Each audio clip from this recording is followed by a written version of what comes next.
So yeah, Technically, we're Tec- alive. technically. Also, was really fucking panicking yesterday because yesterday was my 6 months as I've been streaming nonstop, and my fucking internet provider was like, "Okay, you will not be having internet for like 4 days." I'm like, "What? Why?" And I got no response. And Oh, We yeah, just don't like you. yeah. We Uh, don't like your streams. We're so taking your internet down. yeah, so basically, I did a 200 IQ brain and used my mobile data in UBS tethering to get myself some internet. So that was great. So I saved my streak of 6 months, and it's continuing on to this day. Just today. nice. Yeah. Oh boy.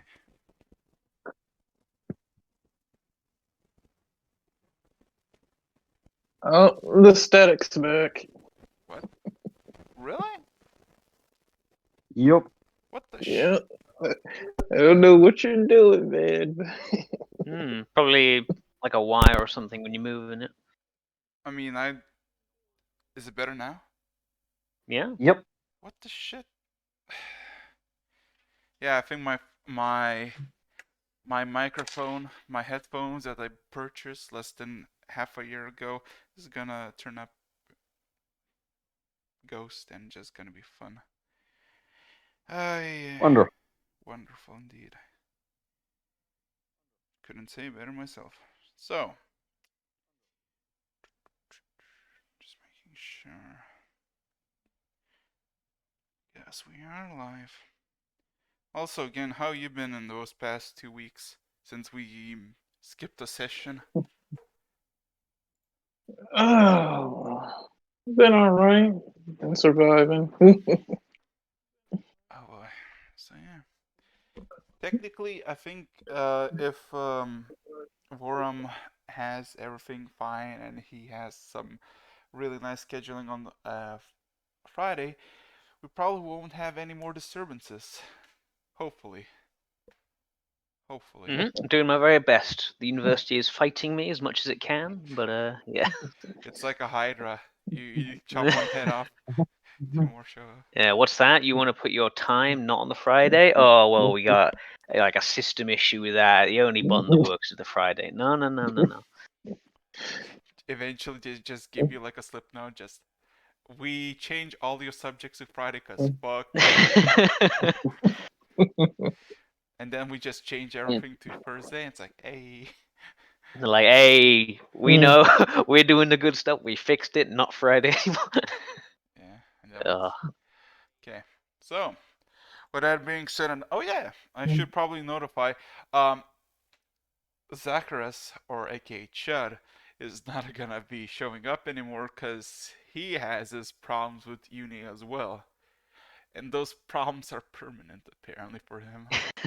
So he is NPC now. He is still in the game, so technically you can just.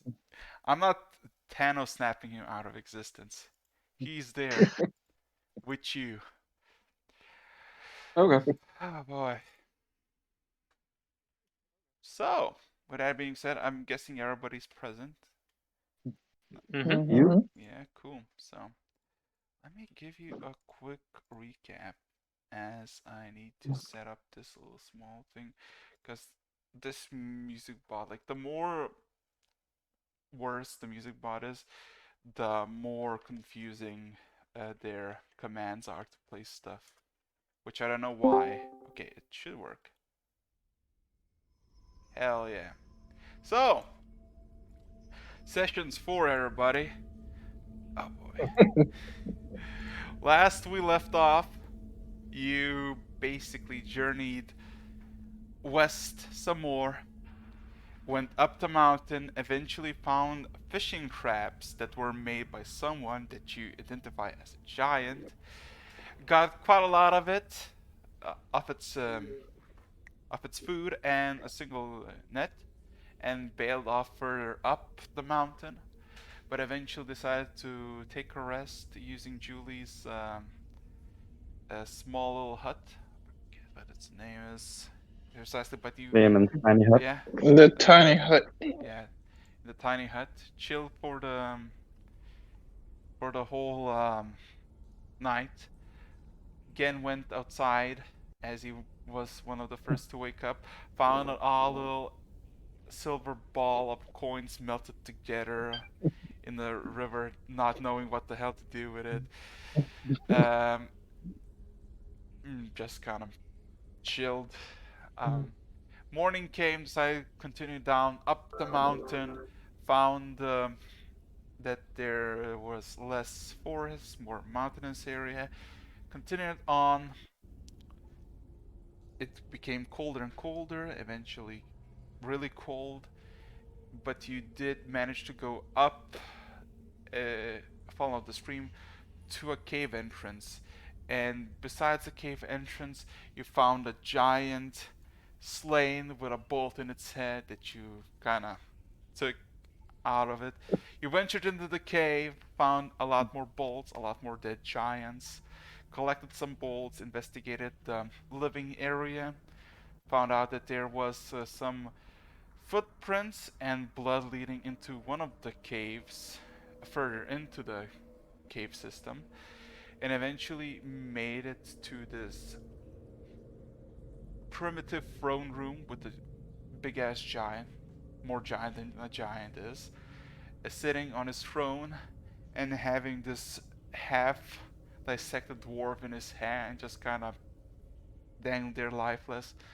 Examined the room, but before he could really do much of investigation, again with the help of the orc, tried to pull out the hand axe that was stuck between the giant's fingers, and with that awoken the giant alongside with the dwarf by these weird vines on the wall.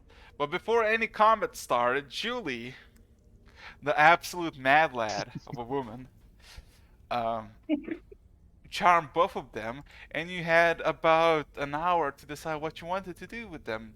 And thus, you basically did a whole routine of just surprise round execution as Borum and Chud climb on the giant's shoulders and just stabbed its neck, trying to just decapitate him, while again with the newfound toy from the dwarf punctured its heart, killing it in the same round.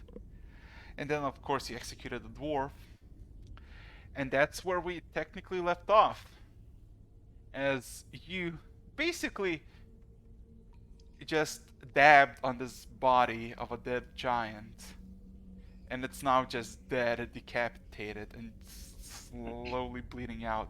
The dwarf is also dead, and you're kind of left in this area, this nice lit area, as the vines are kind of receding from the giant's corpse. What would you like to do? Where are those vines actually going? Yeah. I mean, those vines are basically detaching themselves from the back of the giant, more like where its lower back is, and then just kind of sprawling upwards from through the throne room up the wall. But they're not going somewhere distinctly; they're just kind of hanging on the throne ceiling. Just imagine like grapevines, but without any grapes, and having these interesting yellowish petals that are illuminating intense yellow light. Right. I'm gonna stay far away from them. Right. I want to grab that hand axe now. Yeah. Without any like difficulty, just kind of pull the hand axe, and you see it's a really nifty lightweight, and just like feels really comfortable in your hand. And you see this bluish rune just glowing, this that has this soft glow in it.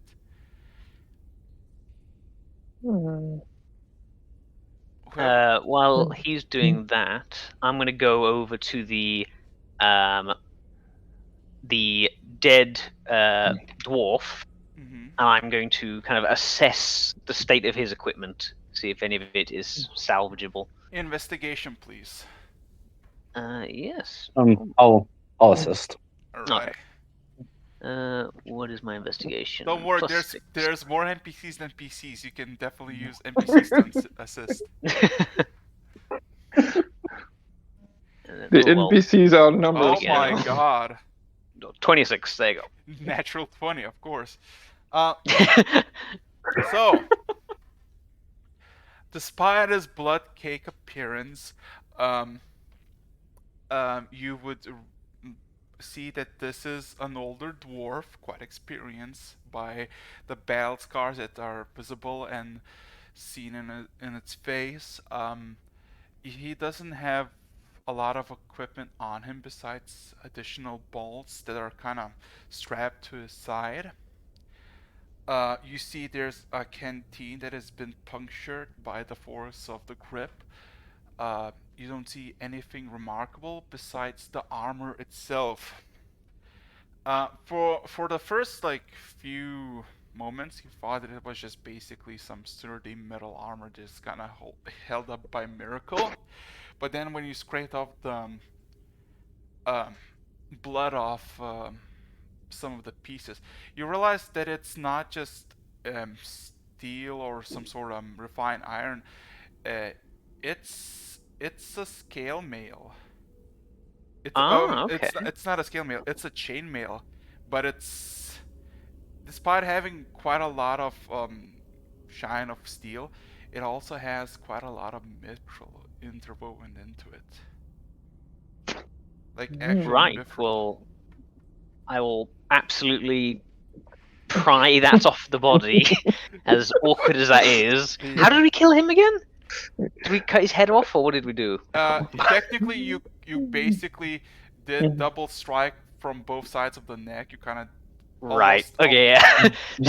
Just I suppose that actually make it easier, wouldn't it? Like pull it off, and there's just no head to get in the way. So yeah. Let's just say this. It's easy when you open up the dwarf. It's easy to just kind of get the chainmail, but you just need to give it a few how to say this. You know when you get a dusty cloth and you need to just whack a bit against something. you just do a couple whacks as bits and pieces of let's just kind of. Would you be ever so kind as to just put the chainmail down over there for just a moment? I look at the axe. I'm like, why? No, just... Oh, if you want to hold it, that's fine. I'll cast prestidigitation on it and clean it. Oh. and you immediately see the bloody and really not nicely looking chainmail just looks pristine and it shines full mithril and just it looks like it's just been freshly made. I'm going to kind of be a bit surprised, obviously, and then kind of give a sigh of relief and say, I was worried you were going to try out the shiny axe. I'm holding the axe. Yes, I look past at the axe. I was like, yeah, maybe a different target. Oh boy. While I'm at it, I'll turn around and cast Yeah. prestidigitation between the axe too, just for the shade of it. Okay. I'll also, while you guys do that, I'll also just pick up the remaining bolts that are on this body as well, and I'll Okay. kind of just assemble them. So, in total, you get 3 more bolts from the dwarven. As there's a small quiver, if you will, but it's it's a side quiver that just has bolts, and there was 20 something bolts that you could probably fit into this pocket, but there's only 3 left. You can assume where the rest went. Right. Yeah. Okay. Um. Yeah, good. I'll take that quiver and just put the rest of the bolts I'm carrying Yeah, around. I'll onto hand it. you these bolts as well. The ones I've got, the 3 I have. So yeah, while you're doing that, the orc just gonna take a look at the warhammer that the giant dropped. He kind of takes it with this like you see. There's some weight to this warhammer as he takes it. You see the orc's vein just kind of pop out, and then kind of heftily puts it on his shoulders like, I think I'll take this. Okay. I've seen him when he wants this stuff, so I'm not going to get in the way. Yeah. Oh boy. Good job there. All right. Is there a check I can make on this axe and the rune in it? You can make me an Arcana check. Oh boy, let's see. Let's see how well Gen knows his magic. Not with this bracelet still stuck on me. Damn. Yeah. Anybody else better than Arcana? Not really. Everybody kind of I shakes their heads. I mean, have I moderate suppose. knowledge. I suppose I've seen some various items pass between people, so I could perhaps give you help with your investigation. So yeah, roll me an Arcana check to basically investigate what are potential magical properties of this. Unless, oh wait, Julie doesn't know identify because she's a bard, right? Bars But do I get would be glad to identified. inspire you in your investigations. Yeah. All right, let me see. D20.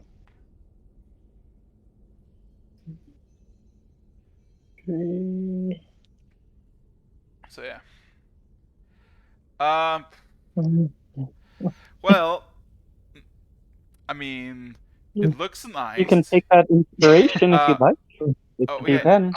Inspiration. Oh, inspiration. Okay. Yeah, roll a d10. Let's see how much you can discern. So yeah, anybody else would like to observe the room? You still have like the whole throne room. You got the giant. You are looting the dwarf. There's also that blood puddle that was the squished individual. So 17.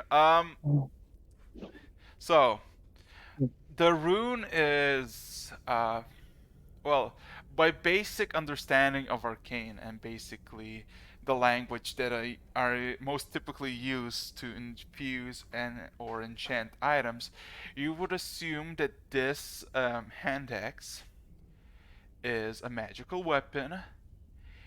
It is not harmful to you because you're holding it and you're not dying, so you assume that's also a thing, and probably does some sort of cold damage on impact.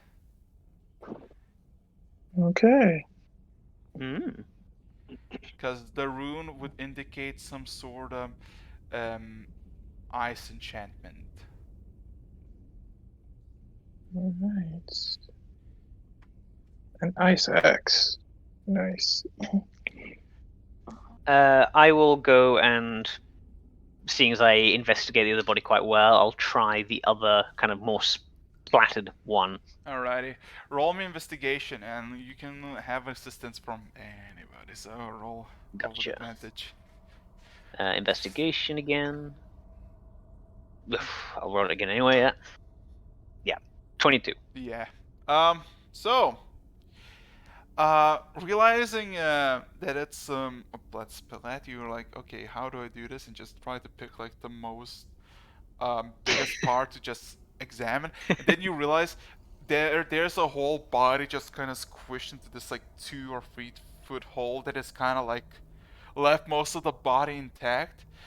By the looks of it, it was a halfling woman, a bit younger, quite a younger than the dwarf. who had a whole backpack with her. Doesn't have any weapons, but I will definitely try to pry the backpack out. it's not really hard to do so because she's not Okay. exactly holding it. She's just kind of with it on the back, and if she's not exactly like holding it against you, take it away. Mm-hmm. What else you find is quite a few satchels on her. There are these like black pouches that are blood coated but seemingly unaffected by the surrounding. Do they look like kind of equipment pouches, or more along the line of kind of medicinal pouches? They look like medicinal pouches. Like they look like they're not small. They look like you could fit like a few apples in it and just hold it. They look Okay. they look deflated, all of them, but you don't see any like holes or like punctures. So I will kind of open one of those just to see if whatever was inside them is there, and if it is there, if it's still in one piece.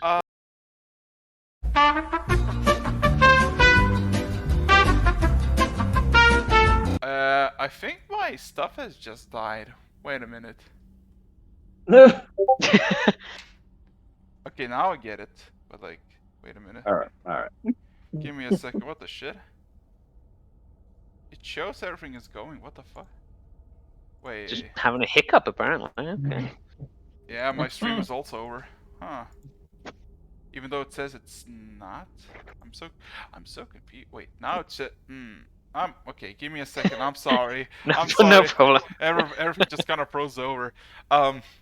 So, taking just opening up, you see that there's some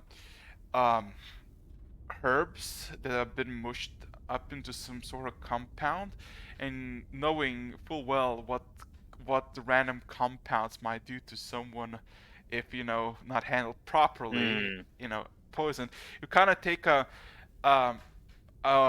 whiff to just see if you smell something bad or something potentially worse, and just examine the contents for like recognizable herbs or whatever it is.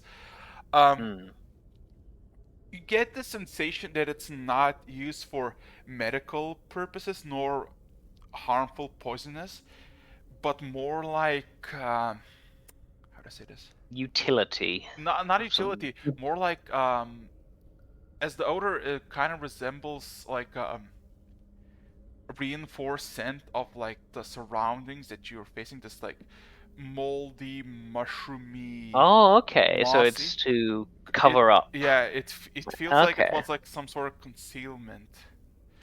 So Okay.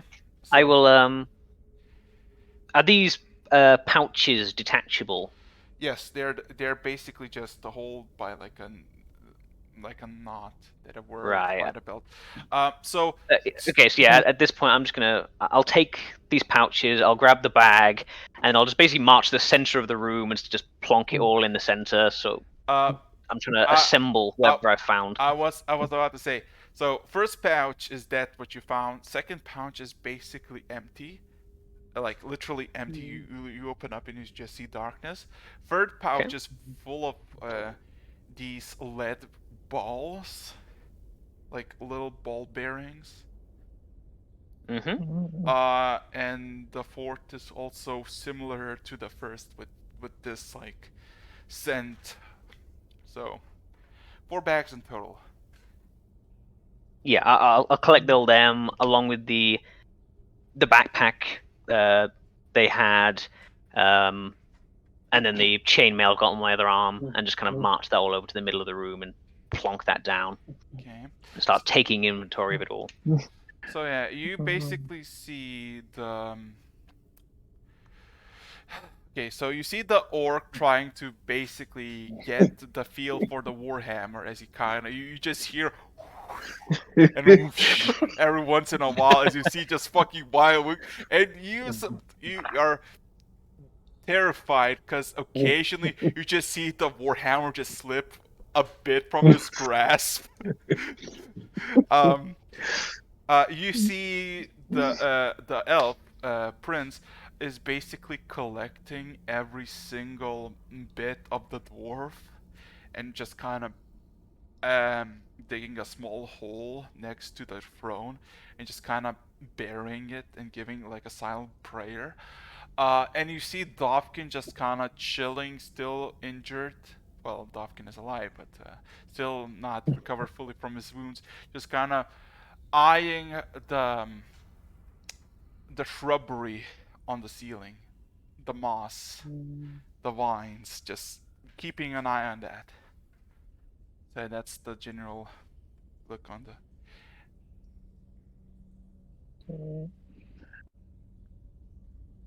So Let's see. Yeah, I mean, I imagine that will took a little while for me. Does anyone else want to do anything during that time? I don't know what else is in the room, actually. So yeah. Yeah. After examining this axe, I want to just kind of look around. You just described everything, but like anything else of note, anything that would catch the eye. Perception check. Okay. Roughly how many ball bearings are in the third bag? Or the second bag? About 30. It's a About hefty, 30? it's a hefty bag. If you would need to estimate, it's about like 2 pounds of weight. They're like small pea-sized ball bearings. Just I take it from my. I notice you looking at them, and I take them from my little pile of stuff and offer them up. If no one else minds, yes, I would very much enjoy having these. Yeah, I hand them over. Thank you. okay. So again, you did. I love how he got nervous when you heard me take it. So looking over the room, you're basically seeing the. Well, you're kind of piecing together what basically happened before you came here, the actual fight. How probably the dwarf was injured, came over here and saw the halfling companion dead and kind of charge as a final resort. And they kind of both, the giant and the dwarf, died together. But what you also notice is this whole area, this throne room, is of course carved of stone because you're in the middle of the mountain, and it's kind of how to say this? It's been processed, I guess, or I guess carved out like nicely. There's no like roughness. It's all smooth. Like somebody actually took a lot of work. As much as a giant could do. What you do find are just looking around. You start to see these symbols, but they are less of symbols, more like I guess carvings of small, intricate weapons on the wall. And all of them have this hole in them. And you count 5 weapons, and you just see 5 holes close to that carving into the stone. And you just look for the hole, and you see that the holes are technically the size of a giant's finger that you just killed. So yeah. Wow. Yes, I'm going to point that out to everyone. Does that not look odd? I'm gonna kind of look up from my stuff and kind of go, "What? What was that?" These carvings on the wall. It's like the giants were stabbing their fingers into the wall. My guy's just kind of gonna stare at it for a little bit and then shrug his shoulders and say, "Well, what else is there to do at the top of a mountain?" So yeah. Maybe they unlocked their artistic potential. The glowing moss, has it done anything else since it's retracted from the back of the I giant? Or is mean, it still? it looks just passive. It's not doing anything. It's just lighting up the room. Occasionally, one panel just dims a bit, and another brightens a bit. It's just kind of chilling on the ceiling, minding its own business. Alright. Hmm. Okay then. By the way, I'm taking the bolt out of the chest. I need Yeah. that. Yeah. Have you got the 3 I gave you as well? Mm-hmm. So I have a total of 11 now. So yeah, every one of you just kind of chilling in the throne room. I'm going to Mm. put on the chainmail for now, at least. So at least I don't have to walk around with it. Oh boy. Quickly tell me, what's your modifier? Which modifier? What's your dexterity bonus? Dexterity bonus is only a +2. +2. Uh, wait. Oh boy. Give me a second. So you have now AC of. I'm not gonna say what's your AC at the moment because it's I gonna. Okay. Should I just put a question mark for my AC?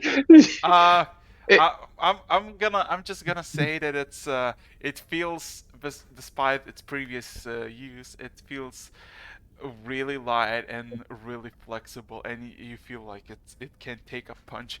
Yeah, I mean you can. Great. Yeah, there's nothing possibly bad about that. Yeah, sure, that's great. Hey, if once you hit identify, it's gonna be like, okay, now I know what it is. Hmm. Okay, well, there's nothing wrong there at all. I'll just put a question mark. Right. Did I ever check the bag? No. I remember I checked the pouches. Right. Well, once I've put that on, I'll check the bag, I guess. I'm really hoping for a map. Oh I'll settle boy. for a compass, really. I mean, so you open up this really nice leather backpack that was probably really nice before it's been covered. Covered with a bit of blood. Yeah. You can see that there is. How to say this? There is a book that has been sealed shut by a lock. You see that there is a compass that shows all 4 directions. And um, you see 6 rations worth of food that have been Yay. crumbled up and just kind of like squished. Like imagine if you just got like a piece of crackers in like a box and you just kind of mushed them together. I will add them to the team stockpile, whatever that's at. Yeah. Also, you Is find. someone keeping track of that? Actually, I think I've forgotten how many we've actually You got. have exactly 2 days worth, so technically you would have 3 days. No, you 3 days. had 12, so We Okay. have So 12 plus the. How many was that? 6. So 18. 6. So Yeah. Okay. And you find one additional pouch or a bag, I would say. Okay. There's nothing in this pouch, or is it I mean, closed? it is closed, and when you open it, you kind of look at it and you don't see the bottom of it. Oh, okay. I'm going to just do the perfect check of the first things. I'm just gonna like put it next to my ear and shake it. You don't hear a sound. Great. Okay, second check. I'm gonna pick up like a small pebble on the ground. I assume we're in a cave. There probably is one somewhere. I'm gonna drop it in the bag, in the pouch. It goes about an inch and just vanishes into nothing. Ah. Okay. Ah. Okay. Very interesting. I will keep this. I'll put this in my pocket. Okay. Yes. I experiment later. Shove arm into bag later on. Okay, so we got 6 rations. So we had 14 rations, 3 elk meat, 11 elk meat, and 3 Oh, fish. you've been keeping track of like the types. Yeah. Wow. Okay. Nice. Good. My So inventory is looking very strange at this point. Question I've mark. got like some unlocked steel shackles, a compass, a silver bowl. I forgot to give that back. That's fine. You can hold on to it. So, yeah, but I mean, you surmised. I mean, besides that, you also have a backpack now, so that's pretty nifty. Yeah, That is I'm great. shoving pretty much everything in there. It's a bit crumbly, but it's fine.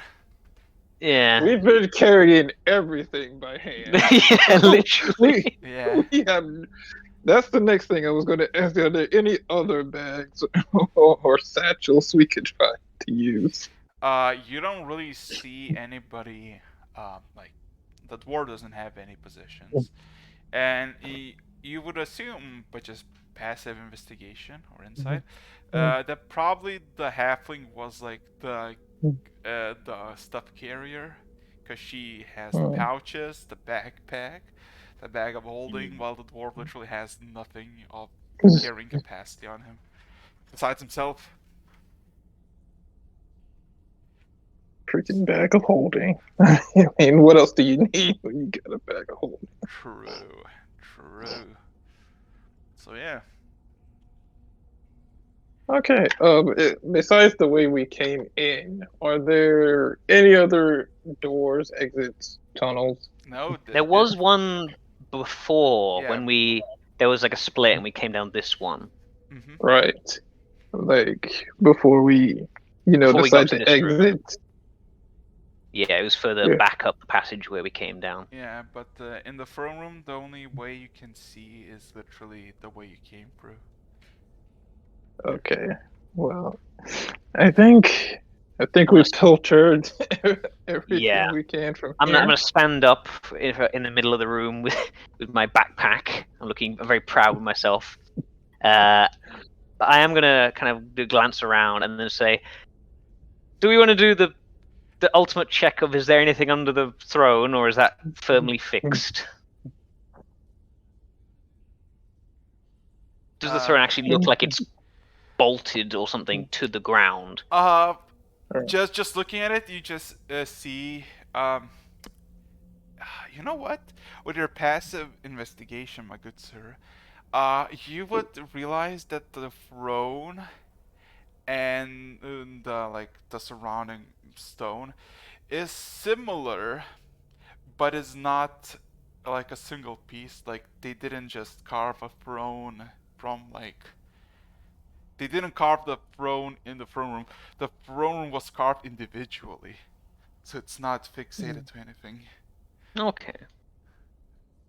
But it doesn't look like it would be easily moved. No, it's a hefty little thing. It's a large. It's a 12-foot tall throne of stone. It's not. Gotcha. Yeah. Yeah. Okay. I'll note as a curiosity the fact it's obviously been made somewhere else, but no. Otherwise, I'm good. Anybody else?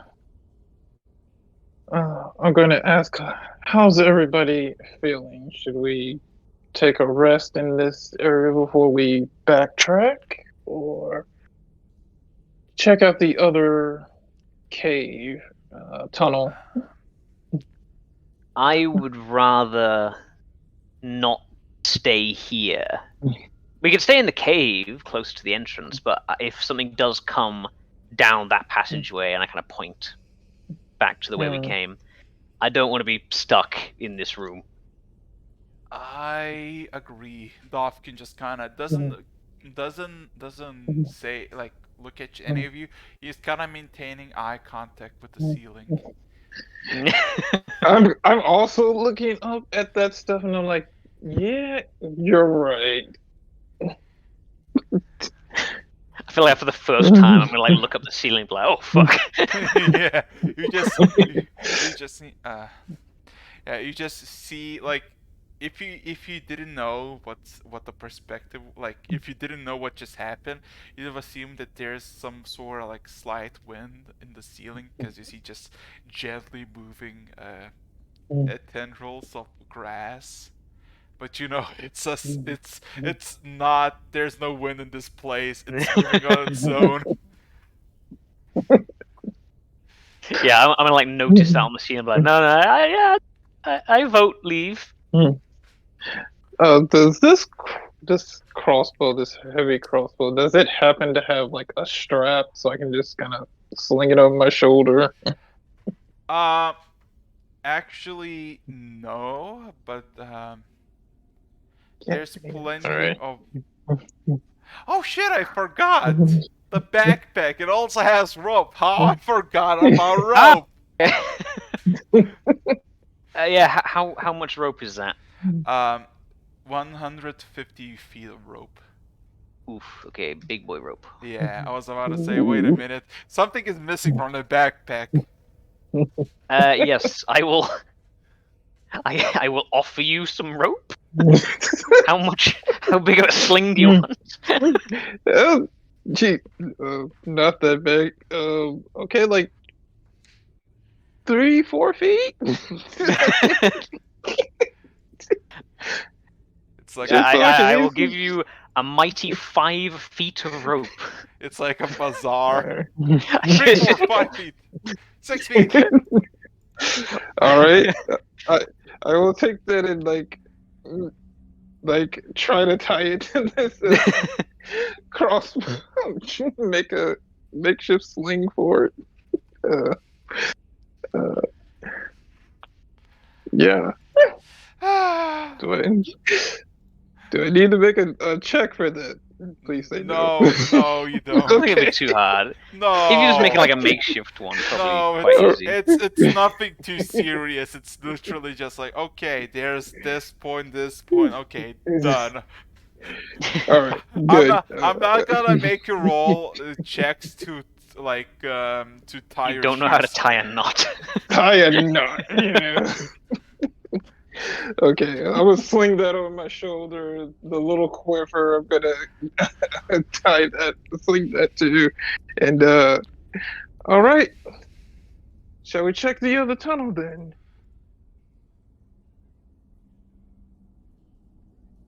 Well, this one's been quite profitable, so yeah. I guess so. All right, and just start heading the way we came. Alrighty. Right. Let's go. Oh boy. Oh right. I'm holding the hand axe in hand. You're like. So what's the order? Because the orc will go first. Because he's like he mastered his swings. He knows how to properly. He's ready to go. Yeah.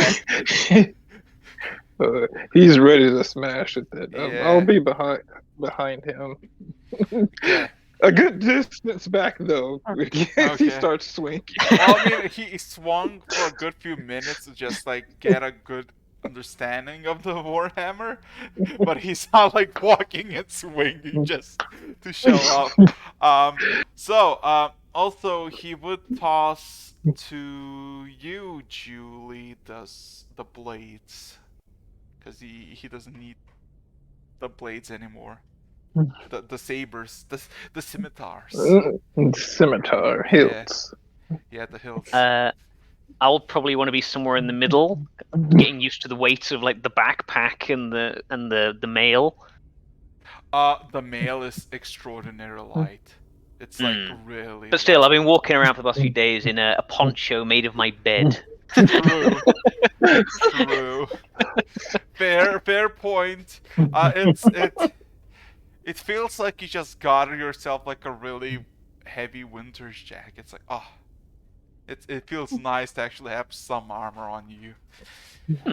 Um, All right, God, I then. just keep looking at the I'm going to question be. mark. I'm going to be completely honest with everyone. I haven't been paying attention to who has a weapon. I now have 3 of these swords. Does anyone need one? Oh, well, Chud just kind of raises his hand. Yeah, I was kind of missing a weapon. The antler is not gonna work as well. All right, I'll toss one over his way. Chud had one. Did he? He never. I think. Oh yeah. Yeah. Cause Yeah, because I gave him one last time. true. I forgot he did use one of them to execute the giant. Oh boy, it's been a while. So. Hand one to Prince. Okay, he takes one haphazardly, kind of just like he does the stupid thing of looking at the hilt, like where the saber goes out. He just kind of looks at it. So yeah, but yeah. So the cave that you entered. When you first came through this cave, it was light and darkness as you basically went further in. Now it's just complete darkness. There's nothing in the. Well, there's you can still hear the how to say this. You can hear the plants, the living plants still moving slightly in the darkness, but they don't no longer give light. The paranoia I had when we first came down that passageway is coming back to Voram really hard. Yeah. So please roll me perception, all of you. So Julie, you're a human, so or a half elf. I'm half elf. Yeah. So technically, those who have dark vision, roll me a straight roll. Those who don't, disadvantage. I think everybody has dark vision, so.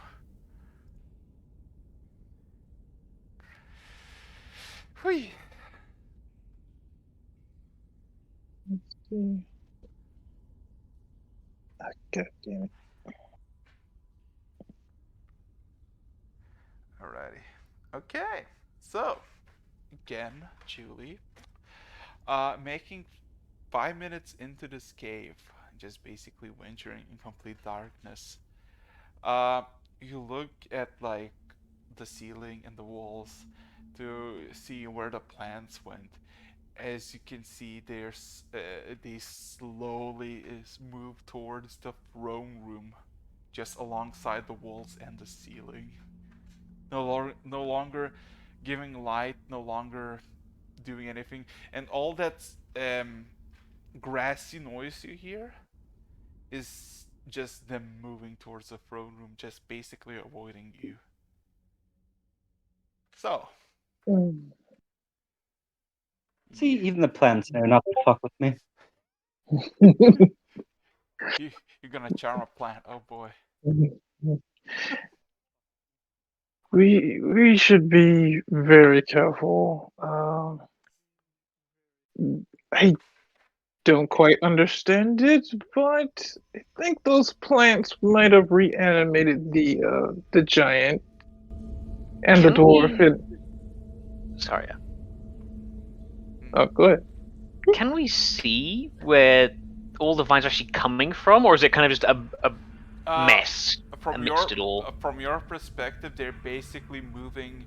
They're moving along the walls and the ceilings. None of them are on the ground, and they're all basically slowly moving. I don't even know how to describe this.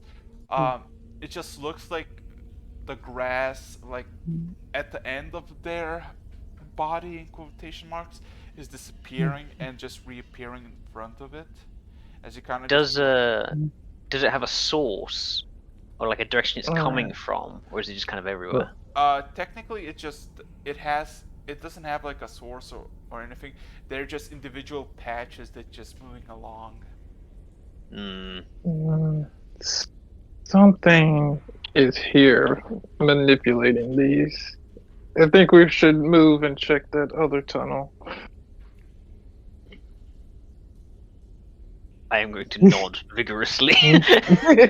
So yeah, Like, we should probably pick up the pace and just like start moving a little quicker. alrighty. So you double on a double proceed to exit the cave out, and you're greeted with the familiar interior of the dwelling of the giants with all the corpses in them. And of course, the light of the mushrooms just growing on the walls, and the water stream that is going from above the cave, from the mountain, way above, that is providing the stream. And yeah, there to your right there is another giant cavern that just goes into darkness that you haven't explored. Are these mushrooms connected to the moving plants, or are they just kind of a different? They have different coloration, and are they have different coloration, and they just look they are growing from like a random patch of dirt. Right. They don't Okay. have any grass or anything related. Okay. Taking a quick look around, has anything changed since before in this area? Roll me a perception check. All right.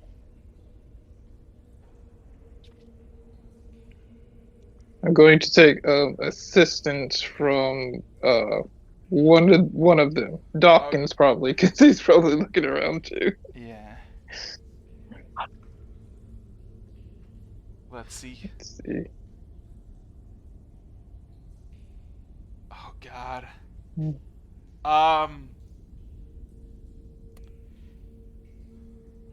Everything looks the same. All the bodies litter the ground, and you kind of just give this dismissal. But then you just realize something, and you don't really comprehend until you give once more. You realize that one of the giants left an imprint on the dirt, but it's the body itself is missing. And you just hear him he swears in Elvish. And he's like, he points at the imprint. Wasn't there a body right there? Yeah, you see quite a bit of blood where the head is, with a hole that was made by the bolt, and just this whole heavy imprint of dirt that just kind of gives this giant silhouette that face planted first into the ground that is currently missing. Hmm. Okay, so Do you suppose the ivy got to this one too? Is it all in this room as well? In this room? Oh, wait, what do you mean? The moving ivy No, or the moving? there's none of it. It's empty. Oh. Oh. Oh. Something is still here manipulating the plants, these bodies. But what you see also, because the most instinctual response to seeing a thing that should be dead but isn't there anymore, is checking for any traces of where it might be, but there is no traces. It looks like, from your perspective, it looks like just somebody imprinted it and just literally picked him up from the ground, like something just levitated the entire body. What is the ground? Is it rock or is it dirt? Well, the ground is basically like a thin layer of dirt, like a good 2-3 inches, and then just stone. I am going to I remember there was a table here Yes. before, wasn't there? Yeah, there is a table. And I'm going to go up to that table and I'm going to stand on the table. Bear with me. You just actually stood on the table. Yeah, I'm going to stand on the table because I remember when we first came in, there was something mentioned about how it looked like someone had just one of the Yeah. bounty hunters or something had been on the table. Yep. From this amazing vantage point, can I see anything specifically along the ground in terms of? Can we see our own footsteps, like where we came before when we first entered? Yeah, you can. Okay. Uh, That's gonna put my fears to rest a bit. okay, I'll be right back for a few seconds. You roll me a perception check. Oh, okay.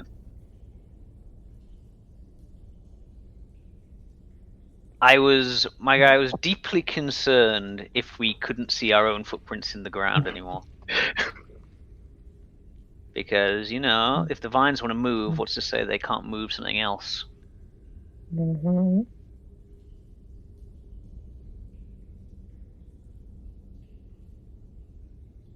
But yeah, I mean, while I'm on the table, I'm gonna look at all you guys and go, so, are we going down that way, or are we leaving?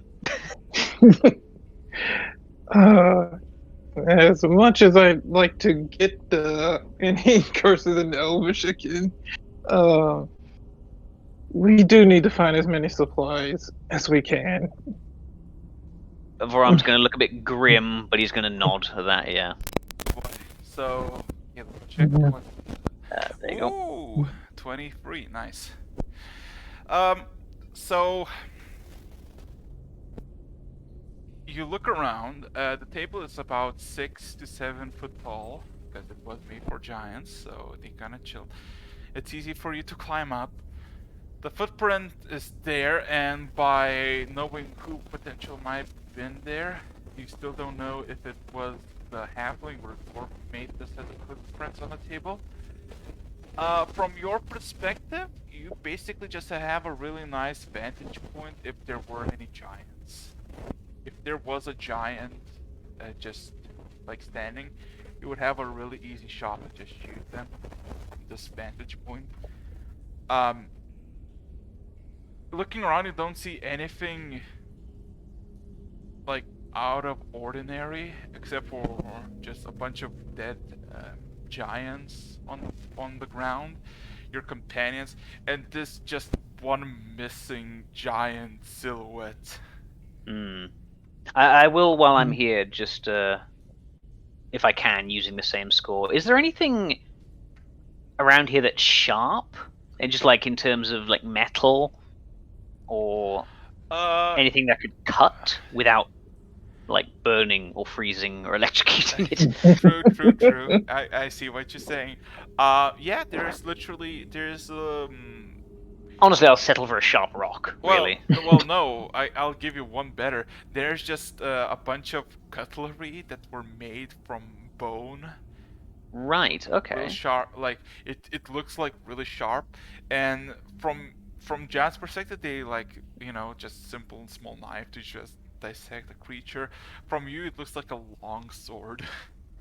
Well, I mean, okay. there are plenty of different like you can get a short sword or a long sword. Can I get the equivalent of a Dagger? short sword? Yeah, there's. I mean, Yeah. Yeah, probably a short sword. Yeah, it's easy enough to. Actually, no. Is there like one which is small enough to be like a dagger? Yes, it's. I will take that. I will take that. Yeah. So I've got a bone dagger. Yeah. So with your basically investigation, you've assumed that these are basically just dead animals that the giants hunted. It's just made into improvised weaponry or cutlery or whatever. Gotcha. But you don't see any like weaponry or anything metal made in the cave from this perspective. If this bone dagger is decently sharp, I'll take that. It is sharp. It looks sharp.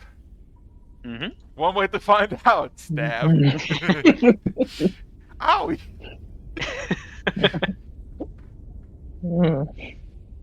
I like the way you're thinking. Could I gather up a couple of them? I mean, yeah. If you just look around in the general area, eventually just find a bunch of like bone weaponry. Well, technically, it's like, I mean, yeah. Mm. It's not. I look at my little bone dagger, and then I look at everyone else. And I go. I tap the scimitar blade, and I kind of say, "Well, if someone needs to die, we have this, but it always helps." And I tuck my knife away. Agreed. I grabbed the equivalent of a short sword, Okay. a bone short sword. Yeah. You know what? You know what? Since all of you take a short sword or dagger equivalently, I would like everybody to roll survival so you can identify what kind of animal you got. Because I feel like that would be Oh, fun. Okay, let's see. Survival. Okay, So, cool. if I'm guessing again, short sword, Julie short sword, and Worm dagger and a short sword, right? Mm-hmm. Okay. I'm not an animal expert. It's sharp. That's the extent of my requirements. Actually, I would aim for possibly like 2 or 3 daggers. Oh, you want just a bunch of daggers? Just a bunch of daggers. Um. So, 18. Julie, you somehow, some way, somehow, you just had like, you probably you probably have one of those moments where you're like, you read something when you were like 12, like a random fact, and it just stuck to you as like a random piece of knowledge that you're probably never gonna use until today, until right this very moment. Um, you realize that the daggers that you're getting from are basically made of a single bone, and it's made of a single large mammoth tusk. Um, Well, that's interesting. If you guys haven't noticed, this is actually made of ivory. yeah. Mm. So here's the thing. With that natural 20, I'm gonna say this: a bit of um. Here's the thing. You know, and the continent that you are, the continent of Dor, your home, right? There are no mammoths in this continent. The only continent that has mammoths is Kermuga, which is very far north.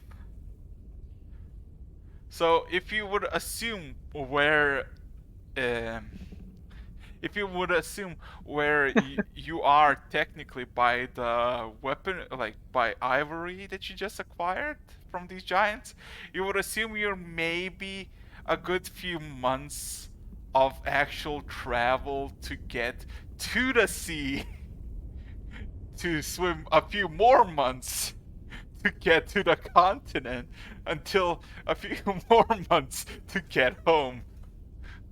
It's like, it's basically equivalent of like, you live in Spain and you found a bone that is from animals native to Siberia. It's like, oh god.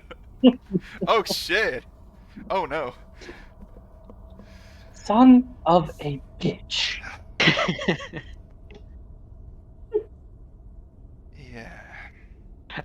Do you communicate this information to the rest of us? Yeah, we're just looking at you. Oh. You're like, this is made of ivory, and then you're just like, son of a bitch. Yeah. Gentlemen, I'm not sure where you guys are from, but we are very far from my home. At least a year of travel from home. And an ocean away. I'm gonna look at these bones, kind of like you can see the processing kind of a symbol in his brain for like a few seconds, and then I'm gonna grab as many kind of like small dagger-sized ones as I can and start putting them in the bag. I picked up another short sword equivalent to have 2 of them now. Yeah. How many of these, like between the dagger size and like short sword size, can I fit on my person? You can deck like there's not enough short swords or daggers to fill you out completely. There's not a lot of them. Well, there's a lot of them, but a lot of them look brittle. They're just gonna swing and just gonna fucking crack. Oh, I don't know. It doesn't actually have to be weapon ready. Just the ivory. You can deck out yourself with 24 daggers, just basically covering yourself. Just stuffing them in the bag. Yeah. Run out of bag. Just don't have a belt or anything, so just I don't know. Literally doing the Rambo thing. You're literally just starting just decking out around yourself, getting like 3 daggers in your mouth, like ah. Like, we need more bags. We need to fight. Are there any bags around in this area? No. We could probably craft some with like. Oh, could I turn the poncho that I'm no longer wearing? No, I've got the chainmail on. Could I turn that into a bag? I mean, it's already a makeshift bag. Like, what do you expect that DC would be to make a sheet into a bag? I mean, literally, like, not like a bag. Just no, yes, I know, but like, imagine what kind of DC. It's like what 2 DC. Survival? Because it's kind of crafty, maybe? No, you don't need to roll. It's like, the DC is so minuscule, it doesn't... Oh, okay. Yeah, just dump them in there. Yeah. I hold up my bag full of ivory knives and swords and go, and you just... money. And you just fucking hear just rip, just like tearing of the fucking bed sheets. As like... Regret.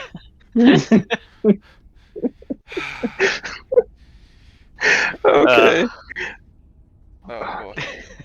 So we're far away. Dang! Not only did whoever these people are, kidnapped us, they took us so far away from home.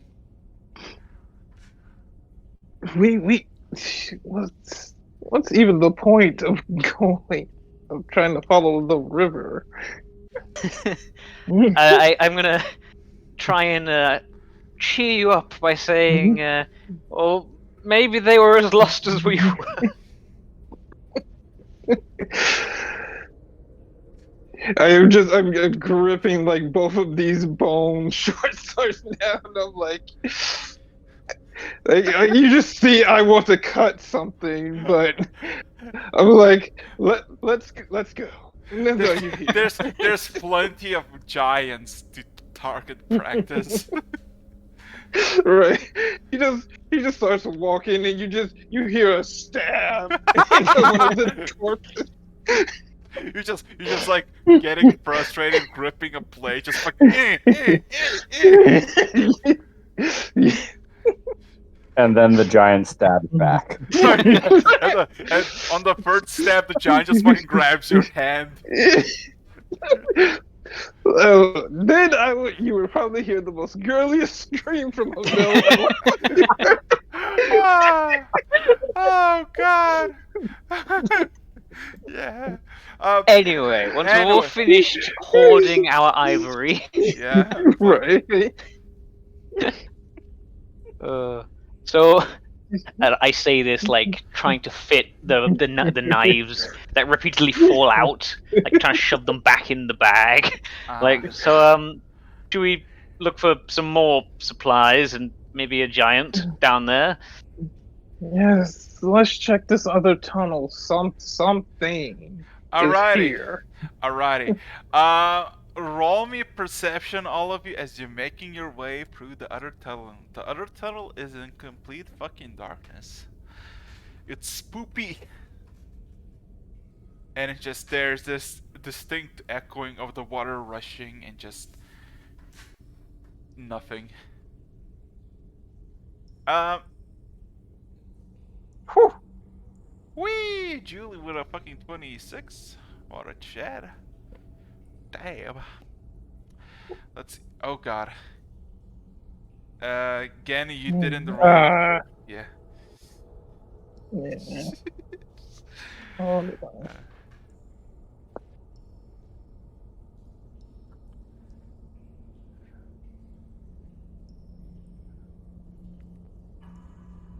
Okay. So, Jeez. Two. making your way for So frustrated. so, making your way through the tunnel for a good 10 minutes, all of you sense a distinct slope downwards, as if you're making your way downwards. The tunnel continues on the same trajectory, just like you're going down now. With that perception, Julie, you notice that the path you start to walk is less carved and more natural. As you continue from minute to minute, it less becomes like an actual tunnel, like that it was made by the giants, and more like an actual natural cave system. Are the vines here? The vines are not present. You don't see Oh. anything. You just see on occasion like a shrub or a plant, like a minuscule amount of fauna by like the caves, like cave sides. But yeah, it's basically the distinct path, and it just doesn't arc anyway. But like the whole natural cave system just kind of well, it looks like it though. So yeah, you are good 20 minutes in just walking downwards. Anything you'd like to do? Well, this has been a Like to boring check- walk. I'll start humming to myself. I want to check for like any tracks or sign of anyone else might have been here recently. Survival. Sweet. Okay.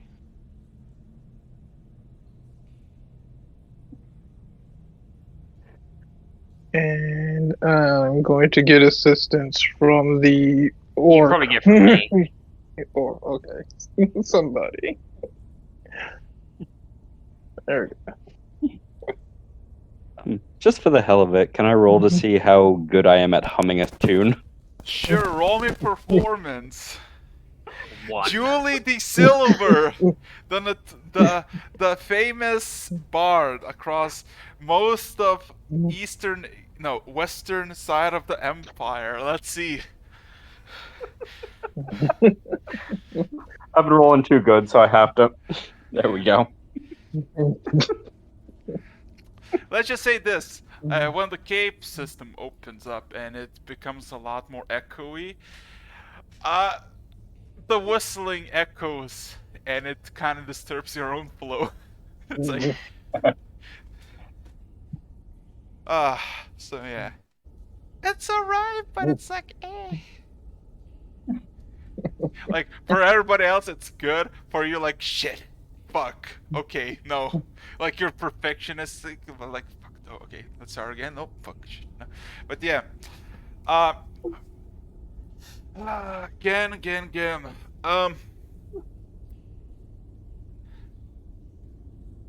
Well, with the 25, you see quite a few giant footprints that leads towards the place you've been, but you already assume what happened to them. But besides that, you don't really see any markings of predators or animals or anybody humanoid-like in this part of the system. How deep are we? Are we like? Is the actual angle of this cave steeper than the other one?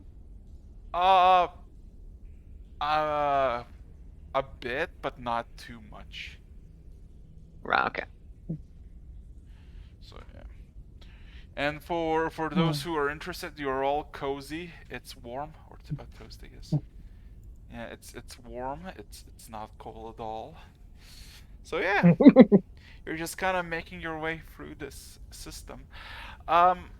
So while you're making your way, roll me a d10, one of you. Alright. Who's probably at the front? Anybody can. I love the fact the distinct differences between this group and the Sunny's group, because Sunny's like, I want to roll a d10, I want to roll a d10. You're like, okay, who's gonna screw us up? Let's go. Who wants to be the first? Alright, I got it. There I you go. got it. Okay. Uh. Okay. Again, Vorum, I would like both of you to roll me wisdom saving throw. Would this happen to be Wisdom for a charm or a fear? None. Okay. Just a straight wisdom saving throw. Yes. Okay.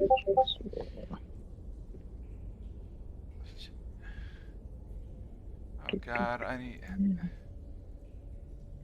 I was about to say, did Gan roll a 4? Nah, it's a d10. Okay. Oh god, give me a second. Now I just need to roll for. Oh god, he succeeded. Oh He god, I did think I not failed. succeed. Give me a second. I'm just gonna make sure that everybody gets this experience. So that's. And. Okay. Again.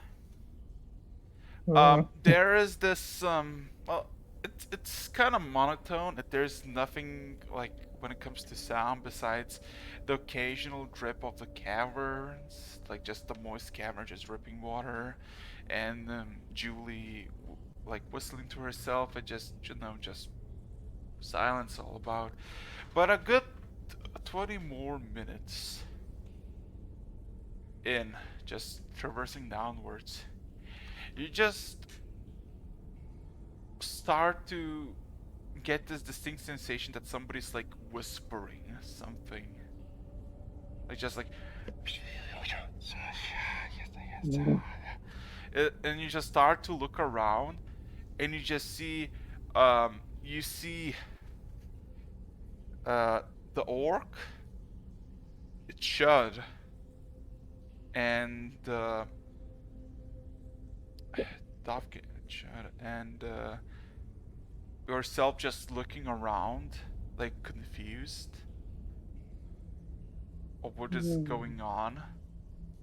Like you are hearing something that isn't there, and it's like wherever you look, it just feels like it's just around your shoulder. Just this incoherent, small whispering.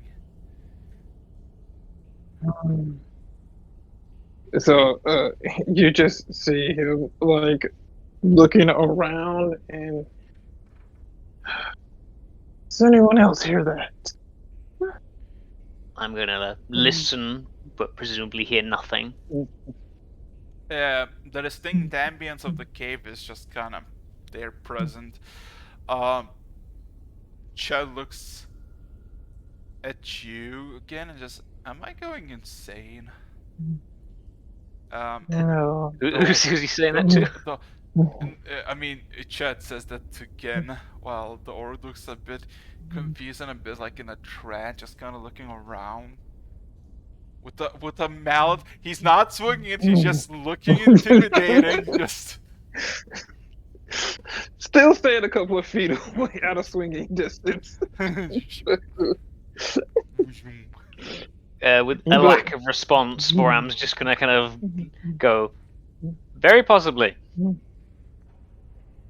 Why? Getting is looking, and he's like, something is messing with my head. Vorim nods slowly. Hey, don't look at me like that. The orc just kind of looks around. Oh, I don't like these caves. There's the deeper we traverse, there is something down here. Something we want to find or avoid? I would say avoid, but I think it's been got into some of our heads already. Dovkin just kind of looks at you again, a bit curiously. What if it's the plants upstairs? He kind of points back to the place where you ventured from. I'll look at him and go, were you hearing that before? I hear nothing, but I'm Mm. confused why some of you hear it and not some of us. Okay. Well, I mean, I I would- don't see any plants here, so. Agreed. But it is odd that those plants were moving, and once the giant was killed, they retracted from its back. And of course, all the vines and But plants the vines moving aren't in across. this bit, are they, though? Nope. There's like like small pieces of like small tiny plant life, but nothing that anywhere resembles the ivy that you saw. I'm just gonna like. Mm. We've been going for 20 minutes, wasn't it? So if we turned around and looked back, could we see where we came from, or is it just like darkness? Well, I mean, technically you've been walking for more than 20 minutes, about 40 minutes now, because you...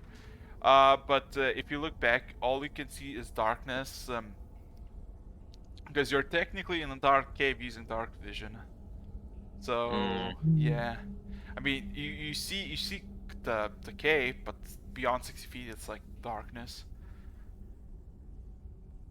I'm gonna kind of look at everyone and say, I think this is the point we make a decision. We're 40 minutes into the abyss. Would we like to go for 60 or?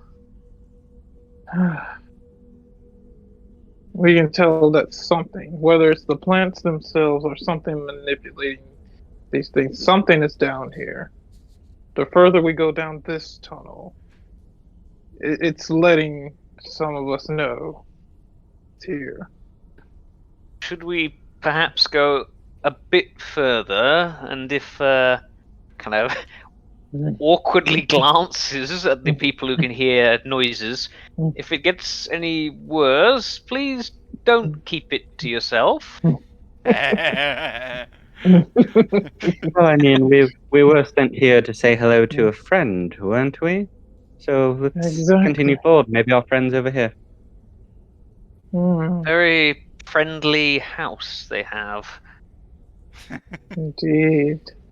Let's continue forward. Okay, so making another 10 minutes. The whispering still continues for those who are still afflicted. But now you are equaled out, and it's like an equal footing, and the cavern's less like a how to say this.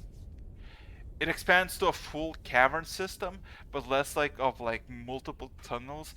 It's basically a wide areas like from like 30 to like 60 feet of just open areas of like this natural cavern system that goes like into a single direction.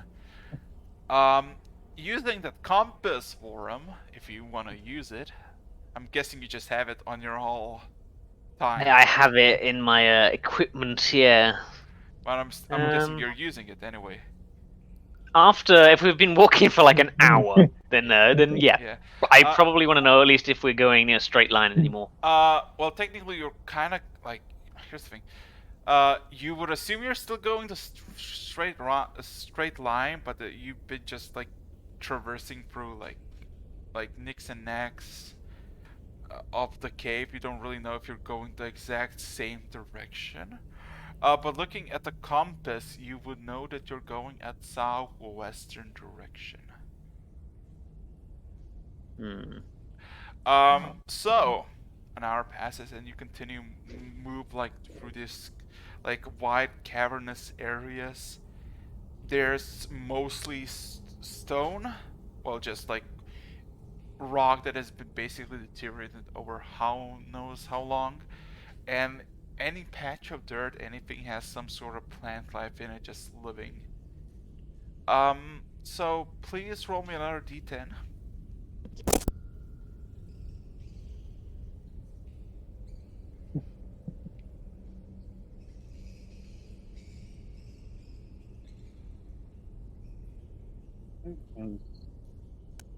Uh-oh. I would like Borum to roll me a wisdom saving throw.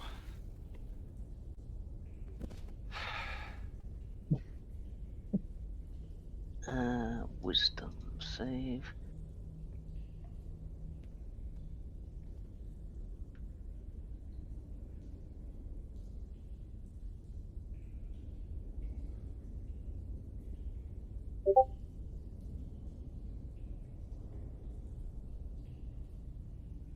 Oh boy. 16.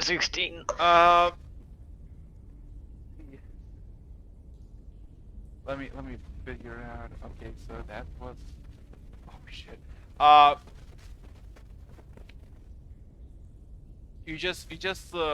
You've been walking for a good 20 minutes, so an hour 20 minutes. It's just kind of cavernous area. It's just dark. Nothing too amusing. And I'll suddenly just hear talking like oh, oh, and all of you again. Oh yeah, Bora, you're not affected by this. You're just chilling. Julie, you're the same. Again, you just hear a bunch of whispers that just get much more intense. You heard like murmurs, like somebody's whispering like good 10 feet behind you. Not like they sound like they're just in your ear, like they have their mouths to your ear, just fucking saying, "Come play with us, closer, almost there." And you just Closer? and you just fucking hear Doc, you just fucking ah. Can we all see him? No, Dofkin is there. You just hear just out of nowhere Dofkin just fucking in pain, grabbing by his ears, like just somebody just fucking screamed at his ear. Yeah, you see me put my hand up near one ear. I'm just kind of looking at everyone, a bit confused and very concerned. Everybody except for Prince in the group is literally just getting like trying to like drum out the voices in their head by just trying to like either get away from it or trying to like close their ears. Oh, can I hear it as well now? No, you don't. Oh, okay. Gen does, but it's like. Yeah. You two, Julie and Forum and Prince. Yeah. Don't hear it. Closer, almost there. Come play with us. So I can hear it saying Yes. closer. Yes. So I say it out loud. I say its voice is saying closer. Come play. I'm Oh, it wants to play. I feel like playing. like, this is probably the first time. This is not the first time I've looked with slight confusion and concern at Julie specifically, but this time it's very genuine. So yeah, are we sure that's what we want to do? I think we need to. If we don't, who knows how long this voice is going to be in our heads, even if we leave. Well, not to be selfish or anything, but I don't have it in my head and don't really want it. With the Well, rest, but then again, I'm not going to just turn around and walk off into the darkness. I have a feeling that's not a good idea. So, where? And I kind of just look out into just the I assume multiple directions we can now go in this huge open cavern. I mean, it looks like it is, but when you like go to a specific side, it's all just like carved out, and there's no actual passage. It all technically goes in a single direction. It's like to put in blunt terms, it's basically a glorified cave, but it only has one way. It's like, look it's at this. just yeah. You're starting to see like an irritated look on my face. Yeah. And I just continue walking for. So what's the consensus, Mugget people? All right, well, I can see some of you are obviously in pain, so I'll let you guys make the decision. Do you want me to stop the voices, or should we turn around? Stop the voices, just... I just imagine, Julie, you say stop the voices, the fucking scimitar just goes shh.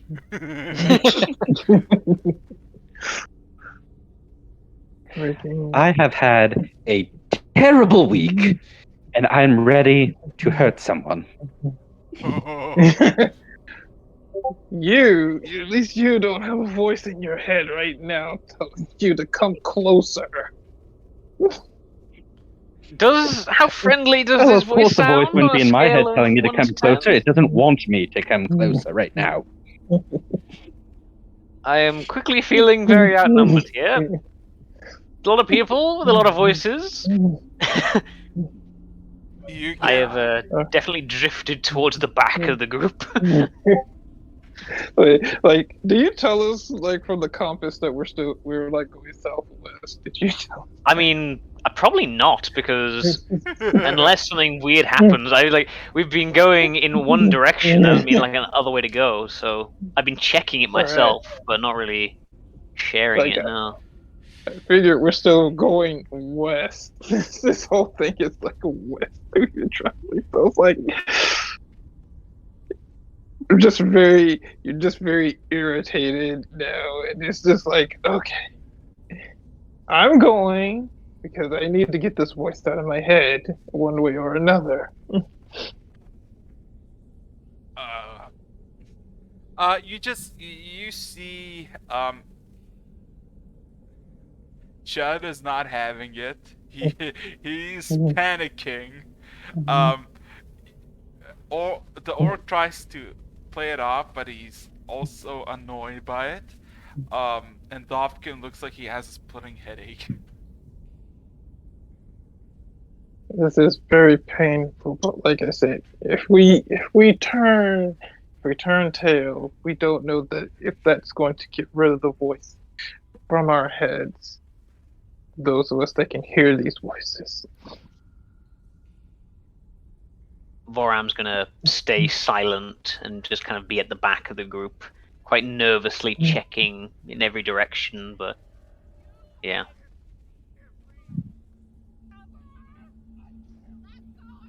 Yeah. Going forward.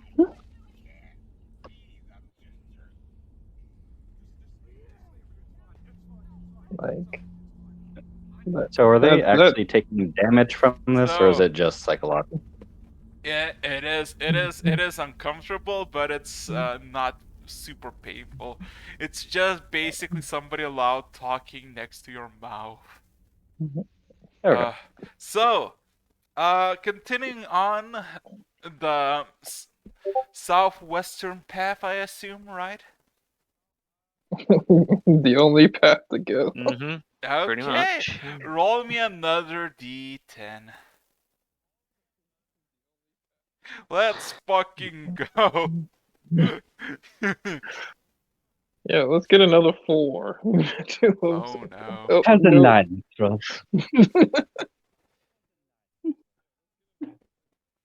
So, oh boy. you know what? You know what? I feel like. Give me a second. Oh boy. Give me a second. I need to find this because this is a special occasion. Give me a second. I don't like when you keep saying that. Oh boy, give me a second. Yeah, I know how to raise a blood pressure that more than any medicine. And Bobs know how to raise a DM's blood pressure. Yes. Oh god, let me check.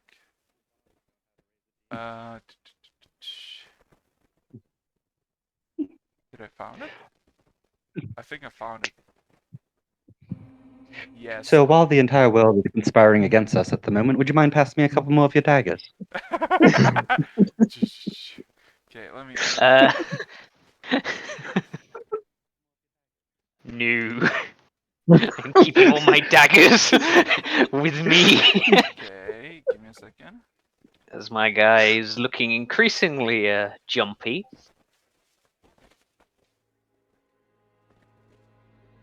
Hell yeah, let's go. So. Oh boy.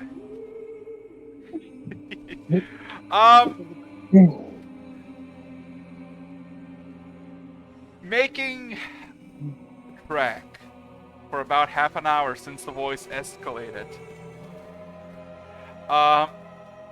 You start to see flickers of light against the stones of the cavern again. Like somebody just did a burst of light, and as soon as you glance into that direction, it just darkens.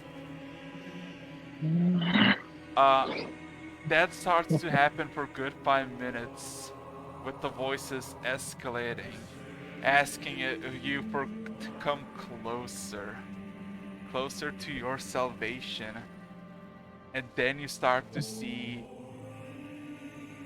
the flashes of light again. But instead of them, when you look at those flashes, you see shadowy silhouettes with grayish eyes staring at you. And you start to look around, more and more of these shadowy individuals just kind of standing still, watching you as you kind of pass through this cave. You see everybody's on high alert, and you see Chud, of all of them, sweating profusely, like he's about to faint just looking around. Right. So,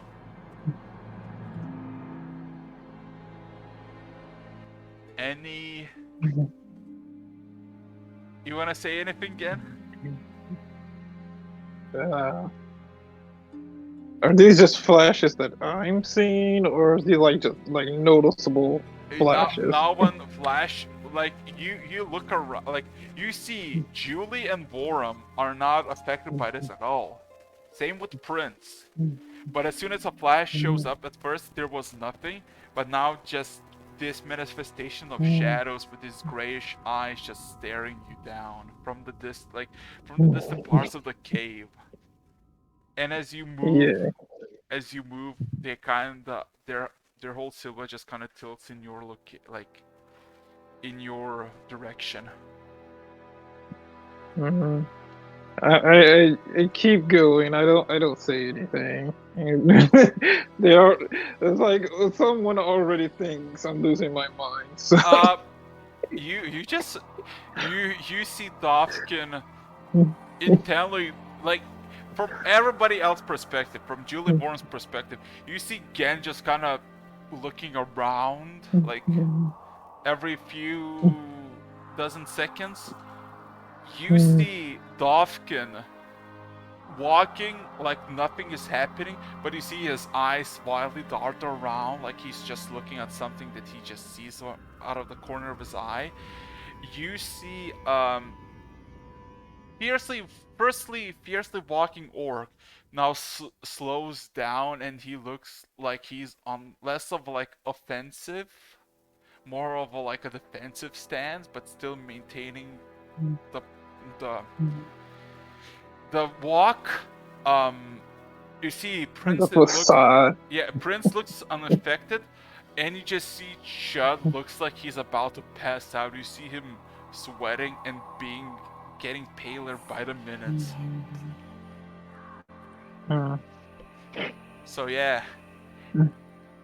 Anybody wants to do anything? We did. We can't see the figures, No. but can we see like the lights, as No. the flashes of light? No, we just see the darkness still. Yeah, you just see the darkness, the cave, the boring ambience of it. Then in this case, Voram is quite silent, definitely near the back of the group, and definitely has at least 2 daggers in hand. Because although he can't see what the rest of them seem to be looking at in the darkness, he is definitely ready for it. Uh-oh. Alrighty. Julie, you got anything? I'm just going to continue humming to myself. Kind of have a little bit of prance in my step as I'm looking around, waiting. Everybody's losing their shit, and you're like, it's not unusual.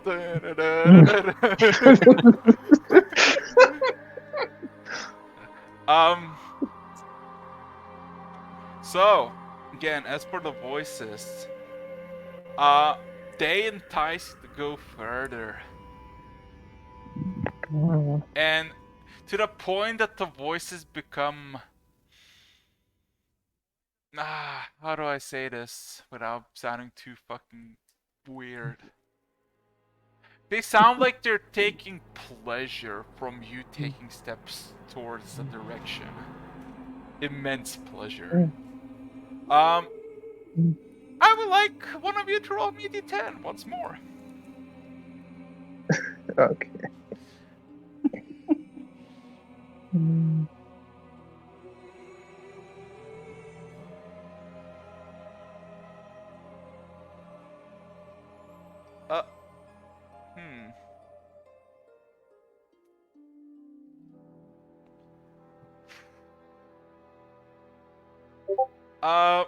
Julie, Voram, please roll me perception checks.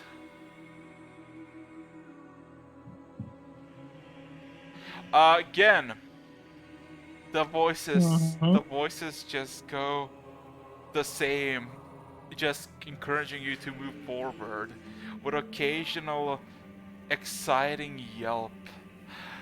You're gonna stay with us forever and never and never. Voram,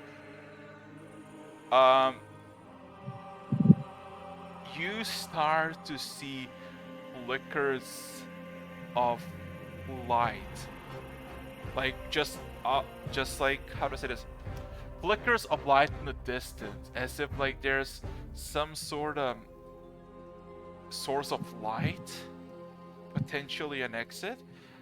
Again, you see nothing but darkness, and with each passing minute, you swear to God, every single creature, every single shadowy individual gets closer and closer, inch by inch. What direction is this? What I think is an opening. The way you're traveling.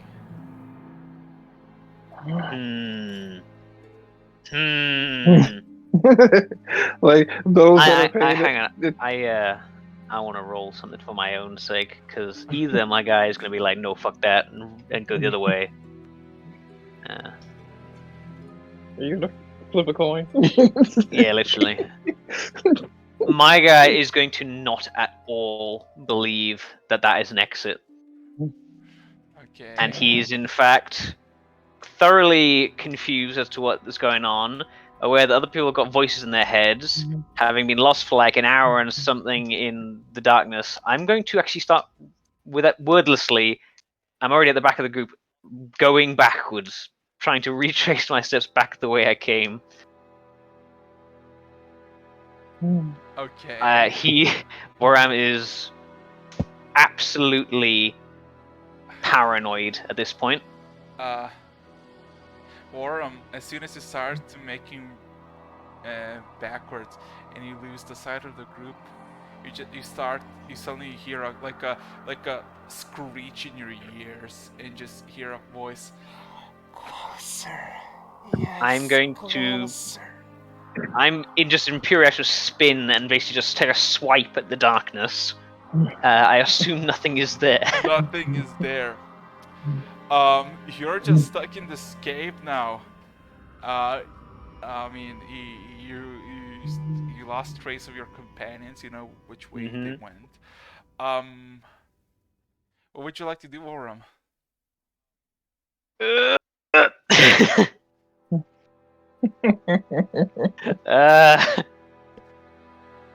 Oh, my guy is. I'm actually trying to figure out what he would do. Yeah. Flip another coin. So yeah, again, it's getting closer. Like it's inch by inch as each minute passes. What you see from him, because he's still walking forward, but every so often you might see like a twitch, and like he's still gripping the axe. Okay. So another 5 minutes pass, and Boram, you start to hear footsteps from backwards. Well, from the way you came. How And- heavy? A few. Ah! And here's the thing, Avorum, after a few minutes, while traversing backwards, you start to see flashes of light and just these silhouettes with grayish eyes appearing, just staring you down. Okay. Alright. Okay, good, great. Okay. Turn around. So Vorum, so you start to hear footsteps. What would you like to do? Are you gonna approach the footsteps or? No, fuck that. My guy's paranoid. He's not suicidal. Oh, fuck. Wait, no. Can I take out my compass? Which way am I facing? It's going 360. It fails. It fails. Fuck you! Fuck you, fails- compass! It fails to find the actual location where you are. Ah, gnomish craftsmanship this shit. You blame the gnomes. Oh god. Blame the noob. My guy's actually like he's losing his mind normally. Okay. Gan, Someone else want to do something? Gan, Julie, roll me perception. Okay. Oh, fuck.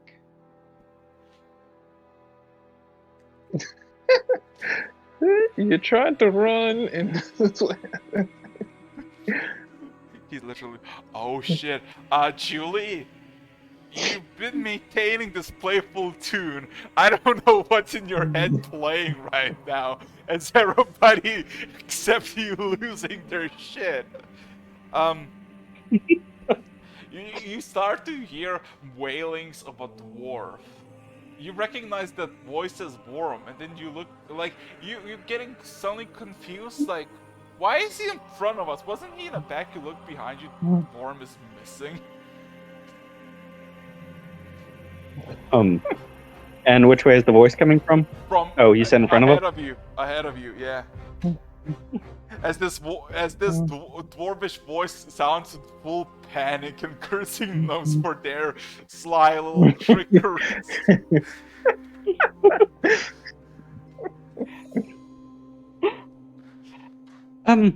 Vorum, is that you? Borum, the group suddenly stops and you hear Julie's voice. From which way? The way that I The way that I think they are, or the other way? The other way, the way you were actually traveling backwards. Oh, fuck. Okay. Yeah. Okay. I'll I'm trying to think. Sorry, yeah. You're probably gonna hear silence because Vorm's trying to think what to do. I'll turn around to my panicking group. Okay, Buttercups, I guess we're going forward towards Vorum, possibly? Orc just literally, you see Orc for the first time in forever, you see panic in his eyes as he's gonna grip the warhammer. Let's do this. Yes, big guy, stay on guard. Cover my back. I haven't stopped moving forward. Like, continue. What? I am like, I want this out of my head. I know someone's playing with my head. And I'm like, all right, just keep moving forward. Okay. So. Yeah, making a few feet, you start to see the grayish silhouette via dark vision of Borum just literally staying silent like a mouse, trying to figure out what the fuck to do. And Yeah, Vorm's literally like against. He's trying to find one of the walls, and he's like against it, Okay. looking out into the darkness. Oh, in that case, Borum, you just basically see your companions in grayish silhouettes just kind of coming. Ah. In like spooky grey silhouettes or Well, dark normal vision, grey silhouettes? dark vision silhouettes. Ah, okay. Yeah, and you still see there's a bunch of fucking silhouettes with grayish eyes looking at you and coming closer with each passing minute. I'm gonna back away from those ones. Right. Do I have any idea where that supposed exit I saw before was now? You have no clue. Fair enough. Right. So I imagine like as I'm walking forward and we seeing Vorm there and seeing him start to like do the freak out thing, like just like walking past him, continue forward, and like, oh, you hear it now too, huh? Just keep going. Voram is gonna just like watch you walk past, and then he's gonna start following you, and he's gonna whisper to himself, if they're like the other ones, then you fucking stab them. If they're real, then it's fine. Then it's good. Best case, it's them, and worst case, you fucking stab them, and it'll be fine either way. Either you stab them or- Basically, you can hear Voram plotting your potential murder in the back of the group, but he follows along. I would like everybody to roll perception.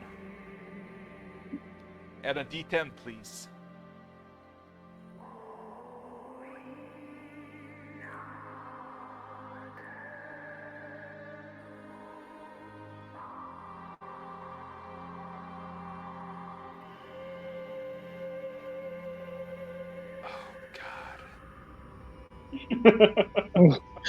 Oh, Jeez. I roll D10.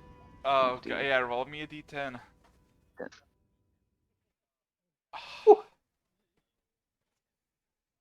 Why is my perception so You've been low all of a walking. sudden? You've been walking this cave for a known amount of time. You don't know what time it is. It might be minutes. It might be years. You don't know anymore. The voice escalating, continuing asking you to move forward. That you're so close. And there's this excitement from that voice. So, I would like everybody to roll perception again.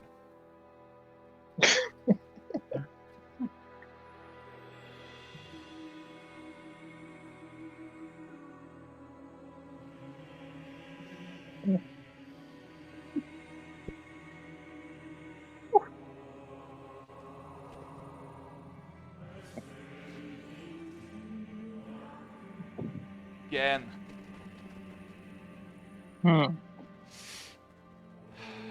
The path you've been walking in the cave,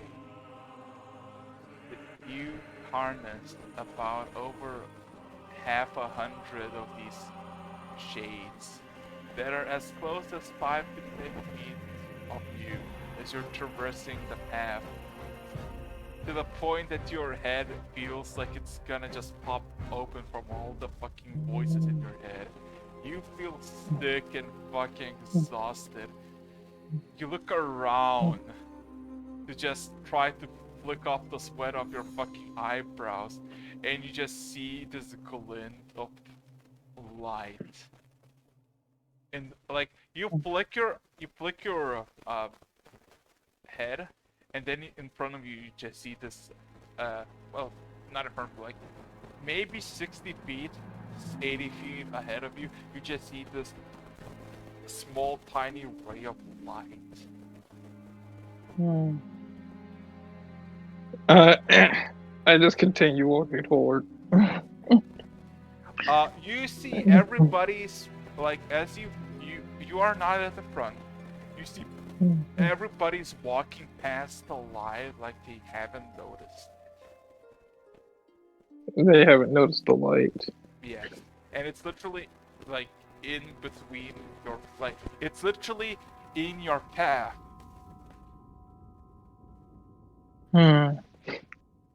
So I'm looking at everybody that they don't notice it. I just say. So I guess you don't see that. Dovkin just looks at you a bit like also sweating. See what? There's a light ahead. Maybe 60, 80 feet. He kind of looks in front of you. What light? There's only dark. Exactly. You all don't see it.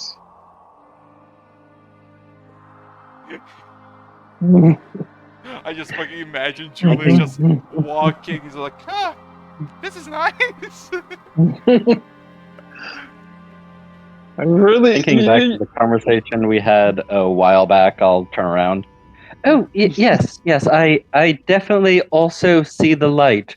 But if you'd like to take the lead and walk us towards it, that would be appreciated. I just side-eye Julie. like 100% see the light. I'm not blind. I'm not old. It's side-eye, just keep moving forward, and you just hear him muttering freaking voices, freaking light, freaking. Just you just hear him just say, "Shut up, we're coming." I didn't say anything. Okay, again, as you come closer to the source of light, Hmm. the boys lose their excitement. The words continue, but they lose their excitement. And you just hear me say, "Oh, now you're not happy we're coming closer?" He's just speaking out loud. Freaking make up your mind. You're freaking worse than a freaking teenager going through adolescence and all that shit. You're literally having this argument with yourself. Everybody's just looking confused. Yeah. Like, I don't care anymore. I'm still walking forward. And I'm just like arguing with the voice now. Yeah. The voices grow silent one by one as you approach the light, and it's like a small pillar just going from the ceiling to the ground, but you don't see any like outside light. What would you do with the pillar? I would stop before I got near this pillar of light. You basically, all of you just literally see again stopping at the middle of fuck knows where, just like in the middle of the cave, just looking at something. I gotta stop and like put my hand up and just stop everyone.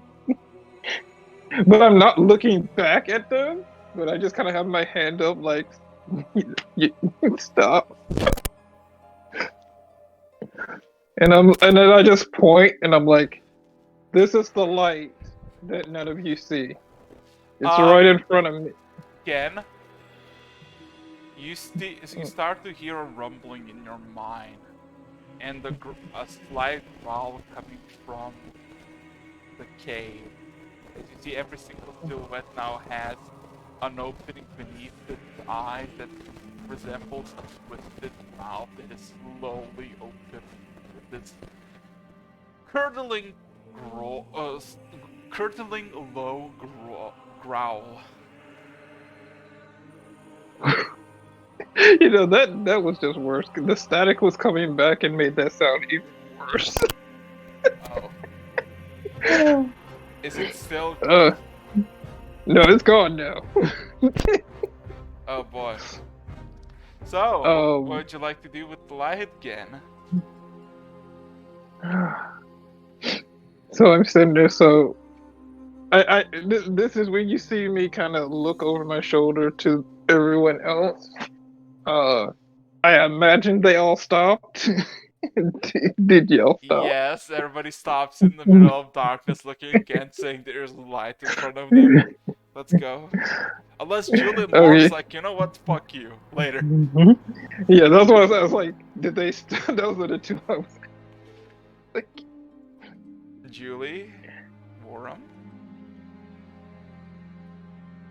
Yes, I totally also see the light that is right in front of us. From the back, you hear Voram just mutter, "Touch the bloody thing, because either you're mad or the rest of us are blind."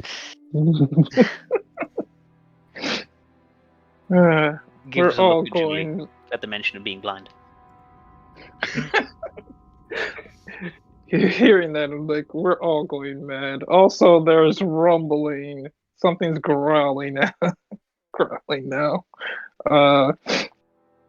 I will. I'll step around him to like right in front of him and just put my arms out. Like what?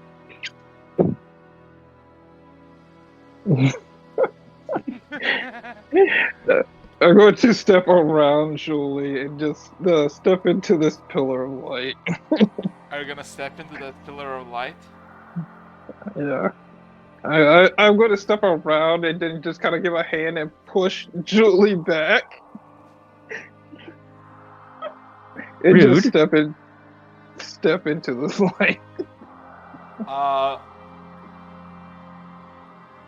When you step into the light, immediately the first thing you sense is immediate cold. As your fucking eyebrows freeze over and your fucking mouth freezes over a bit because you have just a bunch of sweat and now you're just like cold. You look around and you see the familiar cave that is now just how to say this? A familiar cave that is now fully lit in this bright light of the moon. And you look around, you see the original, I guess, where you would assume that you actually went from the mountain and entered the cave at the very end. And in the way you were walking, about 20 feet, you see a slight curvature, and you just see a bunch of snow and a ray of moon's light just kind of emanating, revealing the outside. You see that the light in that you stepped in is no longer present, but your companions looks at you like you're the most stupid motherfucker who ever lived.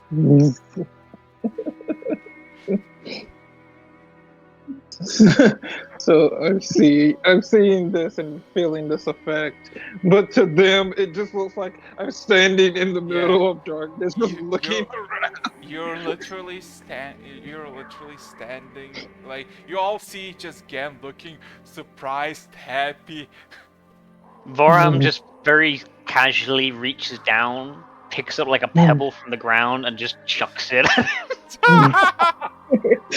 Not like trying to like hurt him, just chucks at him, so like it just bounces off. Okay, Yeah, question. Do we see that his brow freezes? Yeah, Yes. that's what I was gonna. They see that my brow freezes. Yeah. Can I still see them? Yeah, you see all of them are sweaty, worked up as you would assume that they've been walking for a long time. As you realize it is nighttime. You entered the cave like in the morning. It's been less than technically 5 hours and it's nighttime.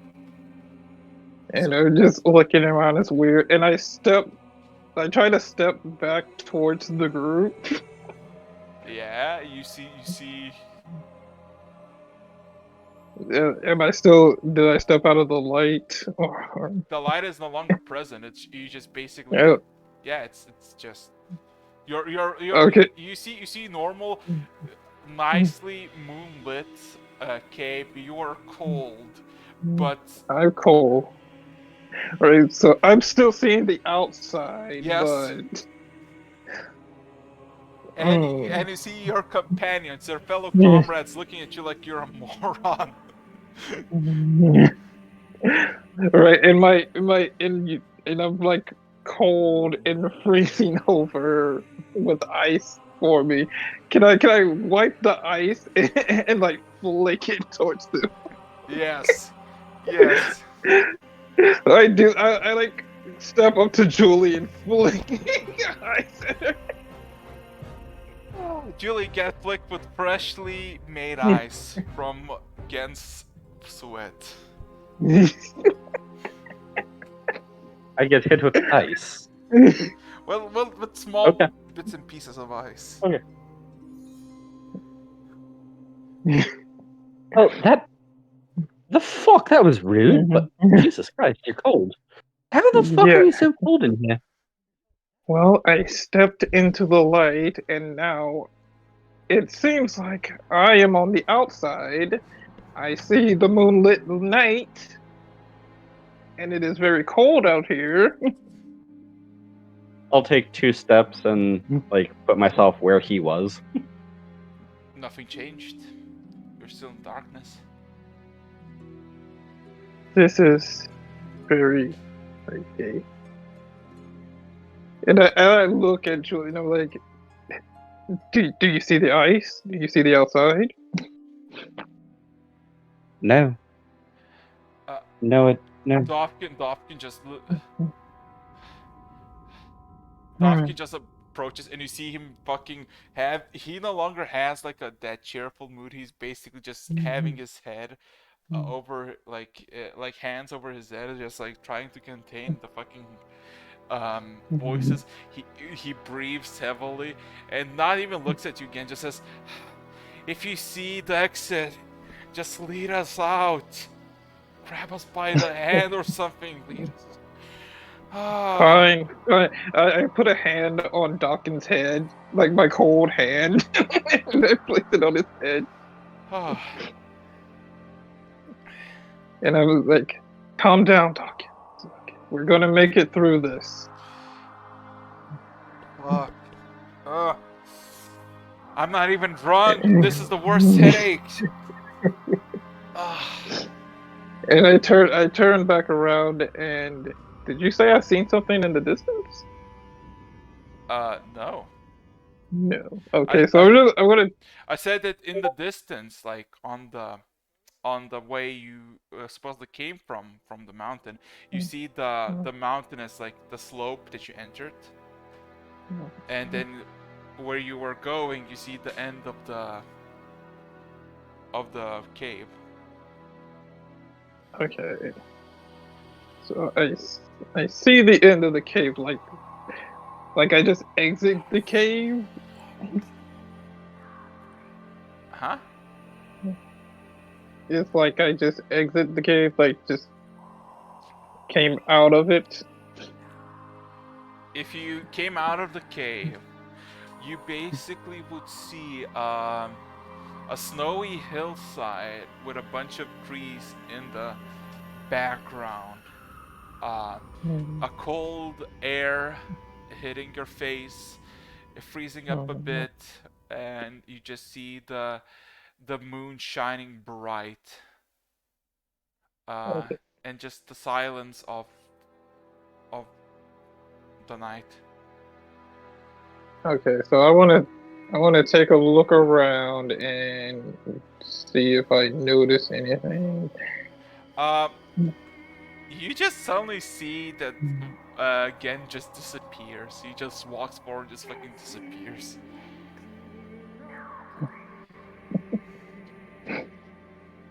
What would you like to do, Julie, Warham? Also, Warham, in the pouch there's which pouch? The one I got before from the body bag. It was Yeah. a pouch. Oh, from the bag of holding. Mm.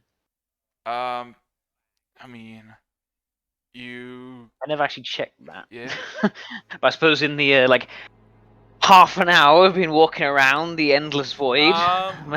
It is. You don't know what you're touching, but it's squishy, soft, and bloody. I think I've found the organs of the previous owner. Right, I'm just gonna take my hand out of there. So Don't need to make this any worse right now. So again, with your that's your oh no. If you want to look around, you can roll perception for me again to see if you see anything cool. Okay, 19. Looking at the height of the mountain, you would assume that you probably went through some sort of cave system to get to this place from the top of it. You're quite a ways down from where you were. And you look to the west and you see that there's forest as much as I can see, with two plumes of smoke rising. Oh. One from the north, directly north, and one from southwest. Southwest. Okay. And can I still? Okay, you said I vanished to them. Yeah. But do I still see the group? Yeah. Julie and Warren, what would you do if you just saw get vanish? Just walk like good 20 feet and just gone. All right. I'm starting to believe that this must be some sort of illusion. So I am going to close my eyes and grab one of the bone daggers, take a deep breath, and just plunge it into my palm, and then open my eyes. Okay. A sudden pain. See if I can snap myself out of this. A sudden burst of pain. Like a sudden burst of pain. Reopens your eyes again, and you see that you're still in the same place in the darkness, just with the rest of the people. Yeah. So I'm just gonna stare at like your bloody hand and just like look at it and just go, I think there was easier ways of doing that. Okay, Gen, what about you, Gen? Seeing these plumes of smoke, I'm going to go back towards the group. You just see Julie with a dagger and a bloody palm, just looking like disappointed. Yeah, I step up to Julie and look at her hand, and I don't even want to know. All of a sudden, Julie and Warren, you just see Gen approach from the way you were heading, just fucking appearing and just like. Can I perform my test once again and pick up a rock and just yeet it in the direction he came from? Okay. Do I hear it land? You don't. What you basically see again is as soon as Warren chucks a stone, it just vanishes by the entrance. I am Okay. going to immediately, kind of again processing sound in head, and then I'm going to resign myself into walking in that direction. Okay, All right. so again, you just see Borum walk next to like the curve to the exit, and then immediately vanish into shadows and reappear at the beginning of the other side of the cave. Okay. And Looking at that. and you just see him walking like nothing has happened. Like just What do I see for that? Or am I just still in the darkness? you're still in darkness. You're just walking. You're I'm trying. gonna walk like to an eventual point and then just kind of stop and turn around. And can I see all them? Eventually, after walking a few, you see your companions. I'm gonna. Okay. So seeing him do that, it appears that you all are in some type of loop, and I don't know if I am seeing an illusion or if I'm seeing the actual outside, but there are woods and there's smoke coming from the north and also the southwest. Also, I can. Borum, the voices escalate. I have just a pure look of this is fine. I kind of just glance around, see if I can find their sources. I say I want to try something, and I just kind of like grab Julie's arm and pull her and walk through and see if she walks through with me or not. Okay, Julie again grabs your bleeding hand, even making it more painful, and then just fucking drags you along into the darkness. For a good 10 feet, it's nothing. At 15 feet mark, all of a sudden you just feel like you just got flashbang, and the first thing you sense is immense cold. As you open your eyes, you just fucking see the moonlit cave entrance and just a lot of snow in the distance. And I'm looking. Well, I'm looking. I at wish you had Julie. done this sooner before I stabbed myself. God damn it. I'm like, huh? Okay then. And then I just walk back to the other, and one by one, I just pull them along. Oh my god! Are you gonna? I'm just curious. Are you gonna put Vorum at last? Like he's like. Or I'm just standing there already, but still in darkness. Yes, Vorum is the last. Yeah. So what do? You just walk me backwards and then walk me forwards again? Yeah. So you basically, as soon as everybody passes through, the voices immediately vanish from their heads. Warren being the last, as now you are revealed by this entrance to the outside, the freezing cold, as you're all fucking sweaty. And the fucking cave that cursed you to walk in circles for God knows how long. Were we like right at the beginning of the cave, like back at the top of the mountain? No. Or You're basically to the exit of the beginning of the outside. giant cave just then. Oh. No. You're on the other side of the mountain. You went to a specific path down there, and then okay. you got stuck in a loop, which eventually gets figured out. And then you exactly. Yeah. Right, I figured And out yes, the loop and I and had to you- pull you through. And you see two plumes of smoke, one in the north and one in the southwest. Right. You don't see any landmarks that would indicate civilization. All you can see are smoke coming from the trees. And you assume that it's actual someone, because otherwise it would be just a fucking forest fire. Does either look closer? The northern would look closer. And are either of those downhill, or they? Technically both are downhill because you're kind of up in the mountain, and you just look at the surroundings. All you can see is snow. There's no actual like simple passage. Where I'm still got the expression of this is fine. So just kind of blankly look to the rest of you. Gives this just like hand gesture, which somehow communicates. Just someone fucking please, So, not this yeah. cave.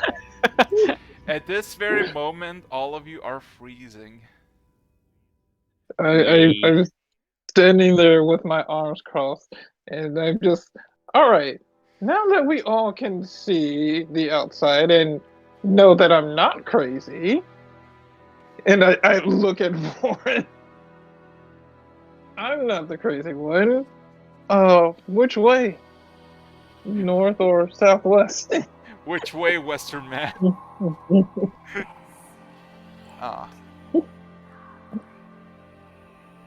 We got two different smoke signals going on. You know, if we are to follow, to keep going west, I mean, that's what we've been doing, but there's just gestures to the other, there's north. Which smoke plume seems closer? At one He to the said north. north.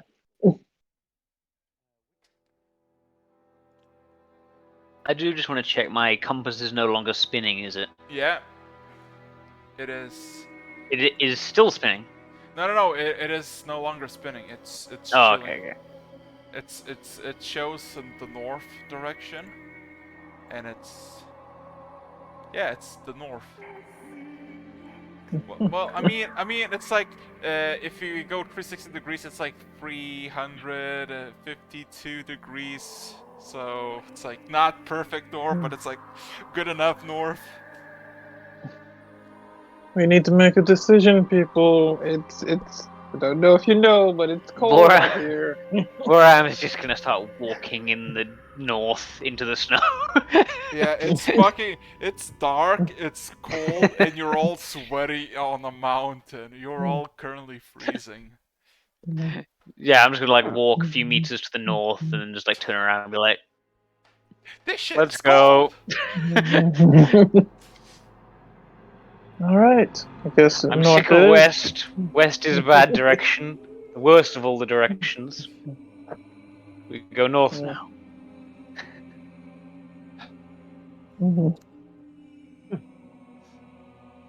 Shrug my shoulders and go north. Start heading that way. Any objection, Julie? No objections. So I have a question, cause you are kinda all, you've been through a bit. So if you're gonna continue north, I would like, I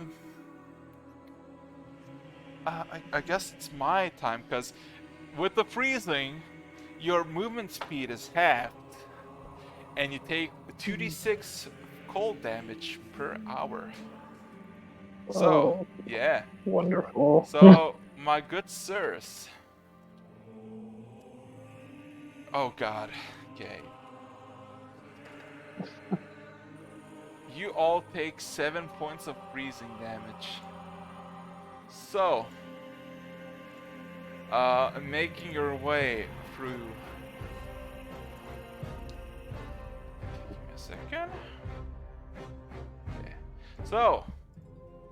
Oh boy. With that cave an hour behind us, do you want to set up camp now that we're probably not going to get trapped in that cycle again?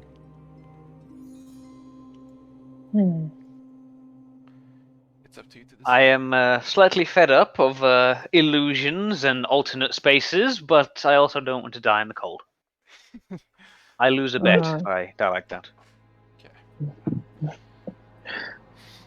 You think we should try to head as close to this fire, this smoke source?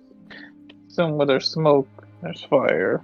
So Well, could we warm up in the hut for a little bit and then keep going, or?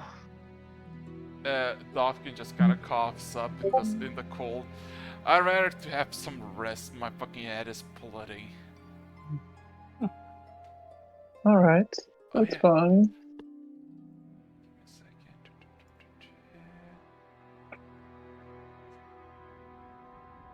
Oh yeah, we need to also stop this because it's no longer the creepy cape music. Okay. Oh no, why did you do this? It's fine. Give me a second. So yeah. So is the consensus that you gonna rest for the night? Yeah. Okay. So I'm guessing, Julie, you're gonna use uh the tiny Tiny hut. hut. Yeah. Well, yes, it's bloody cold out. Of course, I'm going to put us in a hut. You never know. You might be like, I'm feeling frisky today. So.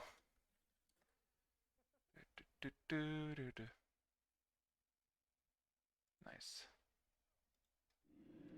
So, give me a second.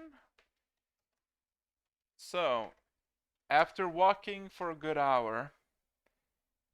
Oh, god damn it, dude. The bot doesn't want to. Come on. The music bot decided to flee. Well, screw you. It takes a good few minutes in a good feet of snow before Julie casts a comfy little hut in the middle of a mountain. As all of you head in and no longer freeze slowly to death, you are met by the cozy interior, warm fire, and warm beds. So, I would like for you to write off 7 rations for the night's rest. As God damn it, dude.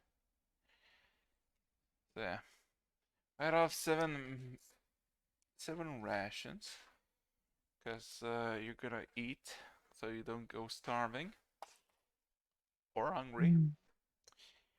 So yeah, if you wanna do anything in the hut or around the hut, if you will, you're free to do so. It is free time. I think it has been quite a stressful day. What with the descending into the underworld, it seemed for a bit there. So Vorm is good, basically just sitting by the fire, contemplating the fact he still exists. No, this isn't illusion. No, you don't need to stab someone to check. Oh no.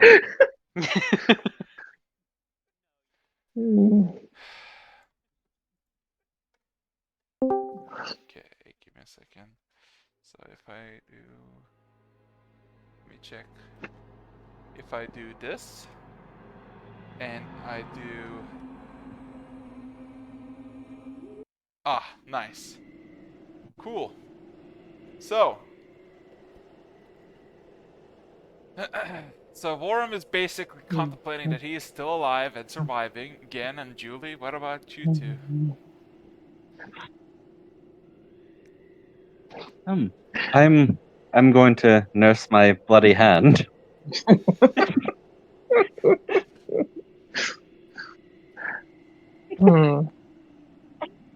Yeah, I mean it's not. I don't assume you just kind of stabbed it, like you just poked it, Yeah. so there's like a bit of blood. Yeah. Like deep stab wound down to the bone. You just cut off your hand to just make sure. What about? As far as me, I'm still thinking like, okay, someone was down there, or someone was manipulating. Ed, getting to say this out loud. Like, someone was down there. Someone put us in a loop. Prin just kind of looks at you again. Maybe. Then again, who really knows us that we're here? Hmm. I. The only thing that I can assume is that we were sent to find this mysterious grandma-looking skinwalker person for the owl god, and he did say she would find us. Maybe this is her way of letting us know.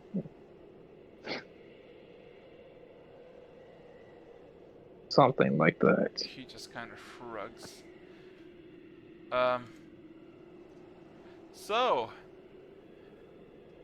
if um, if if that's that, um, guess everybody takes their long rest and Absolutely.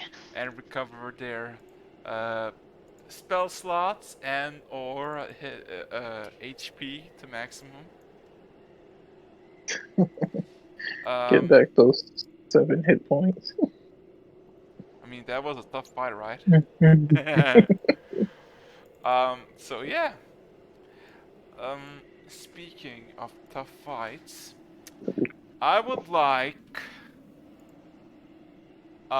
Borum and Gen to roll me a D100. Ugh. Let's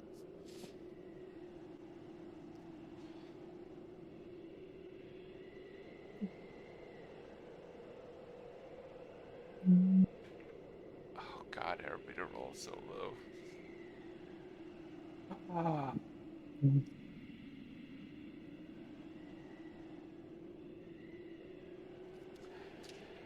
Oh, dude, give me a second.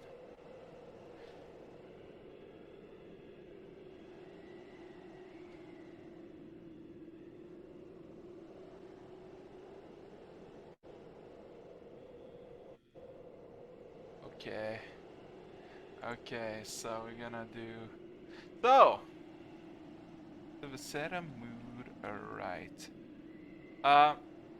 Again, Borum. It's been tiring. It's been a bullshitting type of few days from the prison to the owl bears and owls being leading you to a god to basically going up the mountain fighting this giant and then stuck in the loop forever, or at least you fought forever.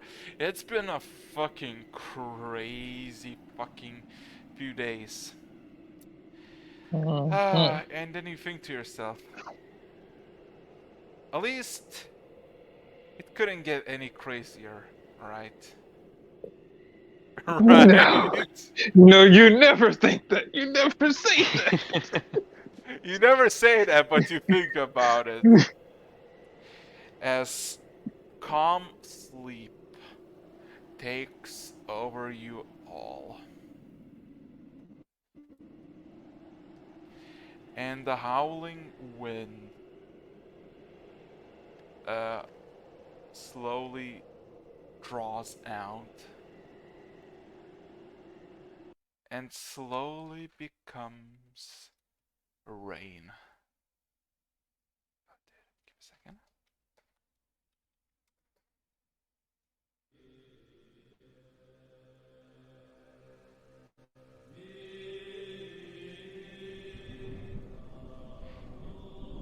You have this sudden sensation of you getting carried on like a back of a cart. As you wake up, open your eyes, you start to see the rain pouring down at your face. Um, Again, Borum and Chud, you see each other, uh, on the car, just sleeping, laying there. Well, awoken now.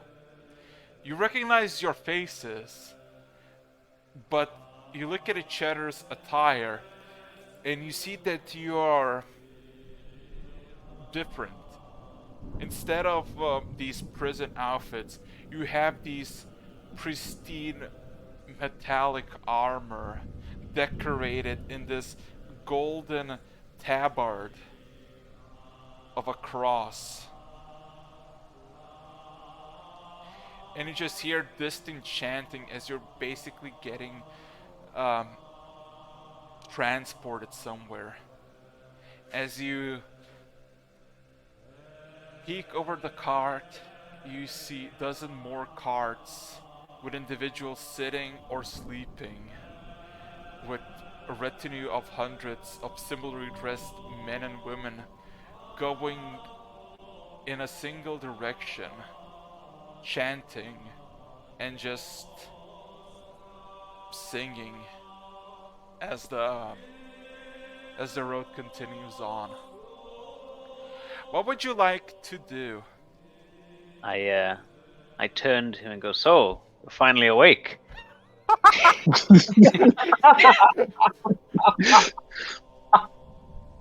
And just- I lose. Yeah. Chet says, "Well, this is an interesting development. Are we free?" No, walked right into that imperial ambush.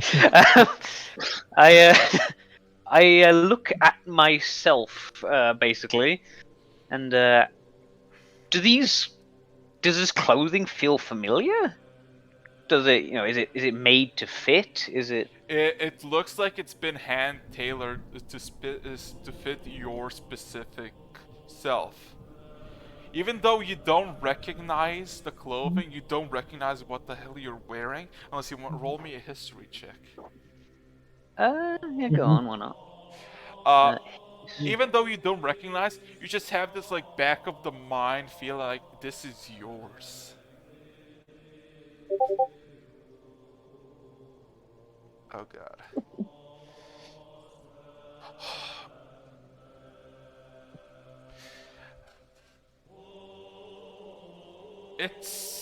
It's a symbol of a golden cross in a background of red. You know that you've seen this symbol somewhere in your life, but you don't recall it. Just as a reference, you have never joined anybody who wore this attire or anything. It's I mean, again, if you wanna roll also, you can also try to figure out. Because you're now just in a cart with two other people who are like slumped over by the edges and just kind of resting. I mean, I'll give it a shot, but right now I'm just like mainly just sitting. Ooh! Okay.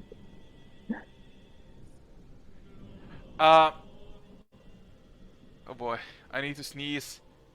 God damn it. I wanted to say something before, but I just needed the urge. Okay. So, you, my good sir, again, you recognize the tabard, you recognize the sigil, and you immediately know that something is up. So, No shit. You just hear Elvis curses from him. so Cursing. you would know that a symbol belonged to an ancient order of mercenaries called the Volks Legion. And the last time anybody saw any of them was 6 centuries ago at the Battle of the Keep. Not before, at the eve of the Scorched Line.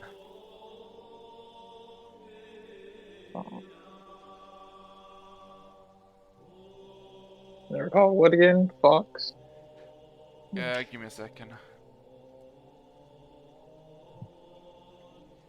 So, Fox Legion are basically a mercenary group that were mostly devoted to the Empire and mostly consisted of Empire citizens, and they were extremely loyal to the Emperor or the emperors that ruled the Empire, depending on the period. And they were basically the best mercenaries around, extremely loyal and extremely efficient at what they did. Okay. So either we're in a dream, or we've been teleported back to the past. Isekai. You left Julie behind. Yeah, I'm like looking around. I'm like, where's the bar? And then I'm like, You see Ju- Julie is missing. You see immediately from one of the distant cars that are getting dragged along this long road that Dovkin just brings up, confused a bit, and then looks at you like looking for answers. The rest are missing. I look at my wrist. Is the bracelet still on it? It's missing. Who's driving this cart? Um, it's it, by just looking at okay. So looking at the person, you see a young half-elven girl that you just have this innate feeling that she is lower ranked than you. That just kind of maneuvers the car to go in a specific direction. I kind of raise my voice slightly and try to put on a slightly more authoritative tone and say, "Driver, where are we about now?" Ah, ah. She kind of looks around. Ah, you're alive. Good. Uh, we're about 3 days till the keep. I kind of raise my eyebrow slightly and go, "Alive? Would you doubt that we were alive?" No, no. We got the cars for the wounded and severely injured. I would never. And she fumbles her words. Uh, I'm glad you're alright, sir. Knight. And she kind of just like she immediately like how do I say this? Corrects her back and just kind of straightens up and just looks just directly at the road. I give them a minute to calm down and I ask, "And where did the rest, those who weren't injured, go?" They're already at the camp, sir. Preparing for the siege. I see. And I can't figure out how to phrase anything else without revealing I don't know where I am, who I am, or what I'm doing here. So with that, I will settle back down into my seat and be slightly concerned. Oh. I'm like holding my head and like I have a headache and I'm. What happened out there? Are you I'm asking? asking the driver.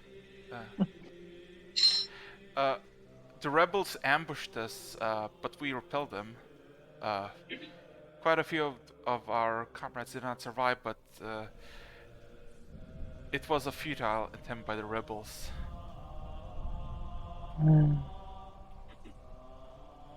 Rebels.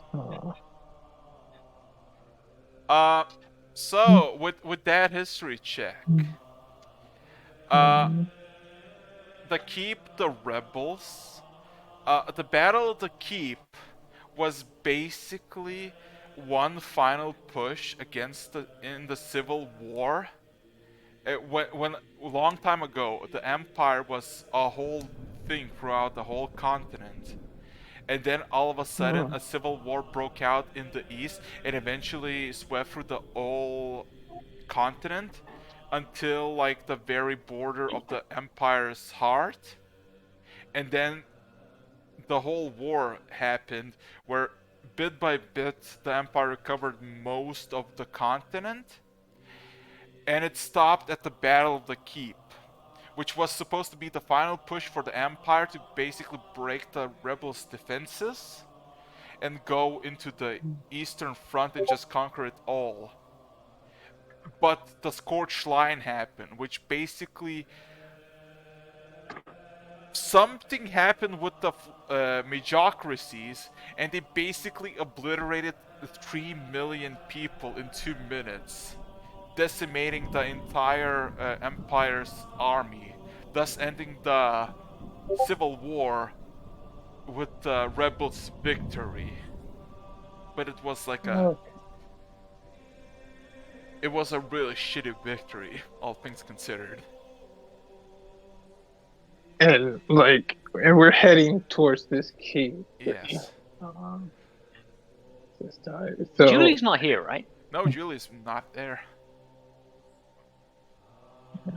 I'm trying to. Okay. Is there any like similarities between the actual people here, like Like the people walking race or? most of them you would assume are either elf, human, dwarves, or tabaxi. Okay. You don't see any tieflings or ASMRs, but most of them are have helmets on, so you don't really see. Is the armor and uniforms also quite well uniform, Yeah. or is there any variation between them? Besides the dirt and or blood, it all looks almost identical. Are there any mages or magic users, Roll or is me a it kind of perception impossible check. to tell? I would say it wouldn't be impossible, but you do have intuition.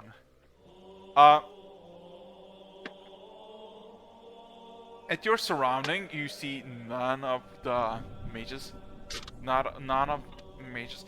But one of the carts has a slumped over individual that has less of armor, more of a robish clothing.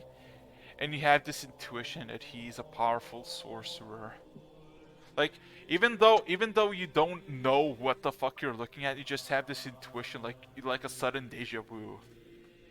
I look at Gen and say, I don't think magic is the fashion here. Perhaps Okay. that's why Julie isn't here. possibly. I don't know, but I have a feeling that it could be also something with these bracelets that we had. As he's still looking at his wrist.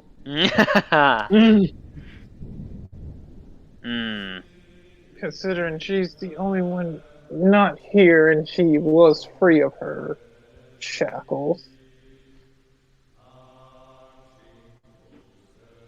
And the three of us and Duncan.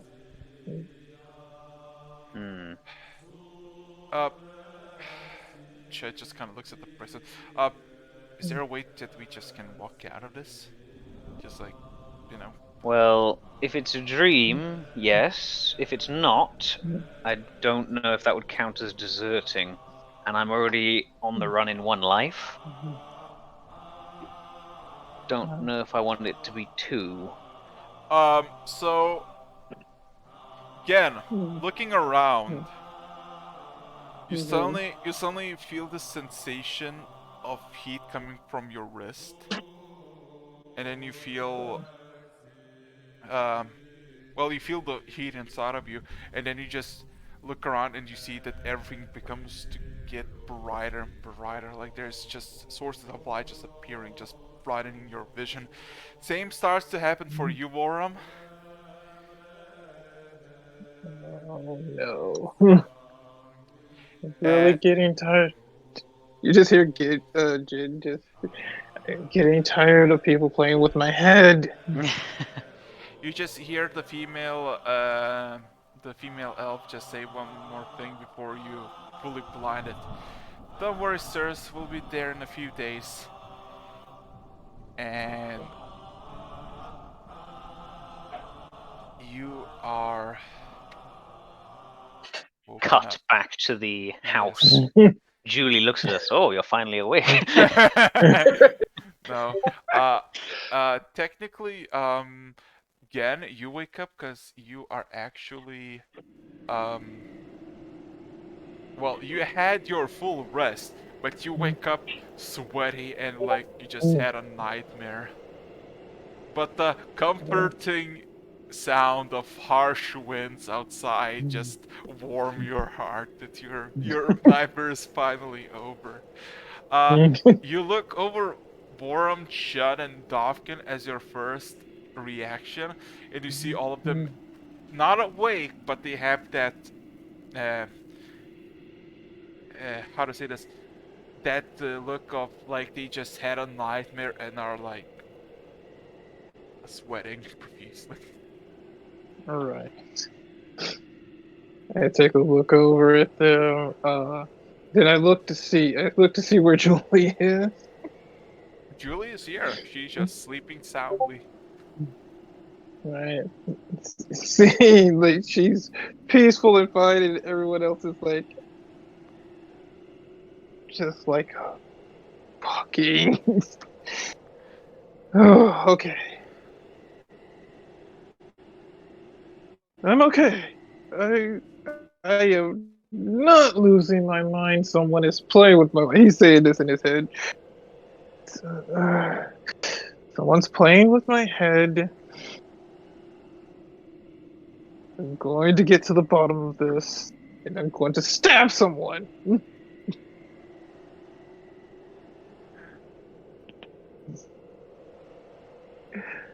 That's all it is. He's holding like one of the short sword bones, short swords. I am going to stab someone. When I find out who's been messing with my head, they are going to feel. They're going to feel this wrath.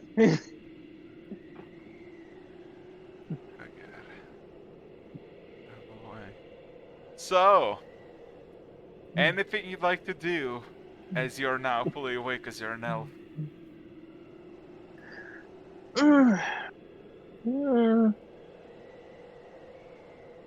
No, I don't think so. I think just he would just probably sit there and reflect on this dream and what happened being stuck in the loop, and he's just trying to make some type of connection. As soon as you like take a rest, you just hear as Prin just fucking wakes up, looks at you. Ah, you too, huh? What?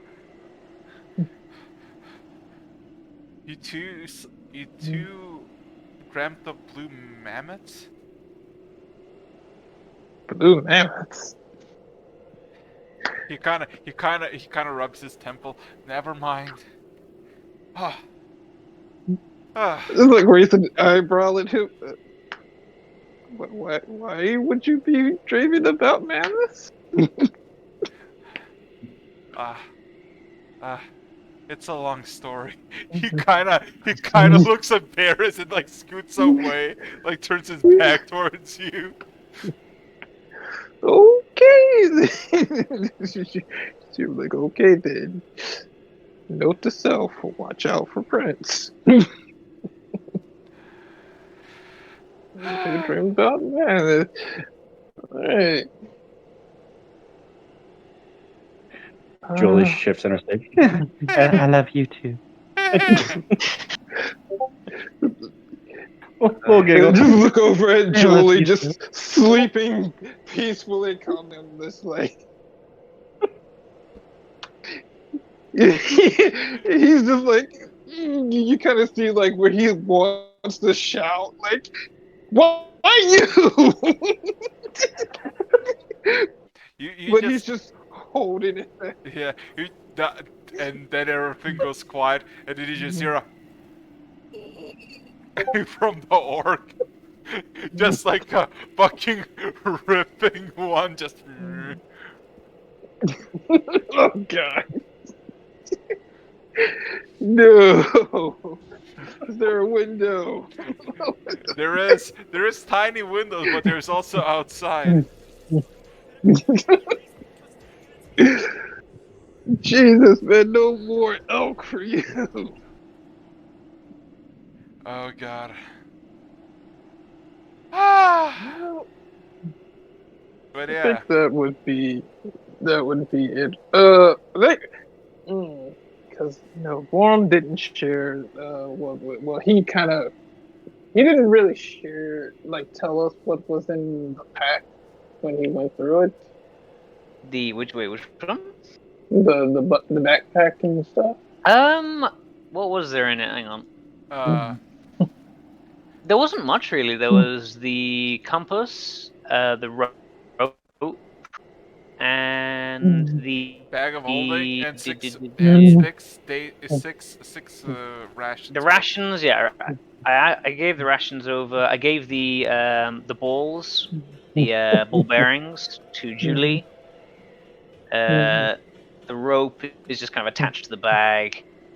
The pouch wasn't in the bag; it was on someone else. And then the compass. Right.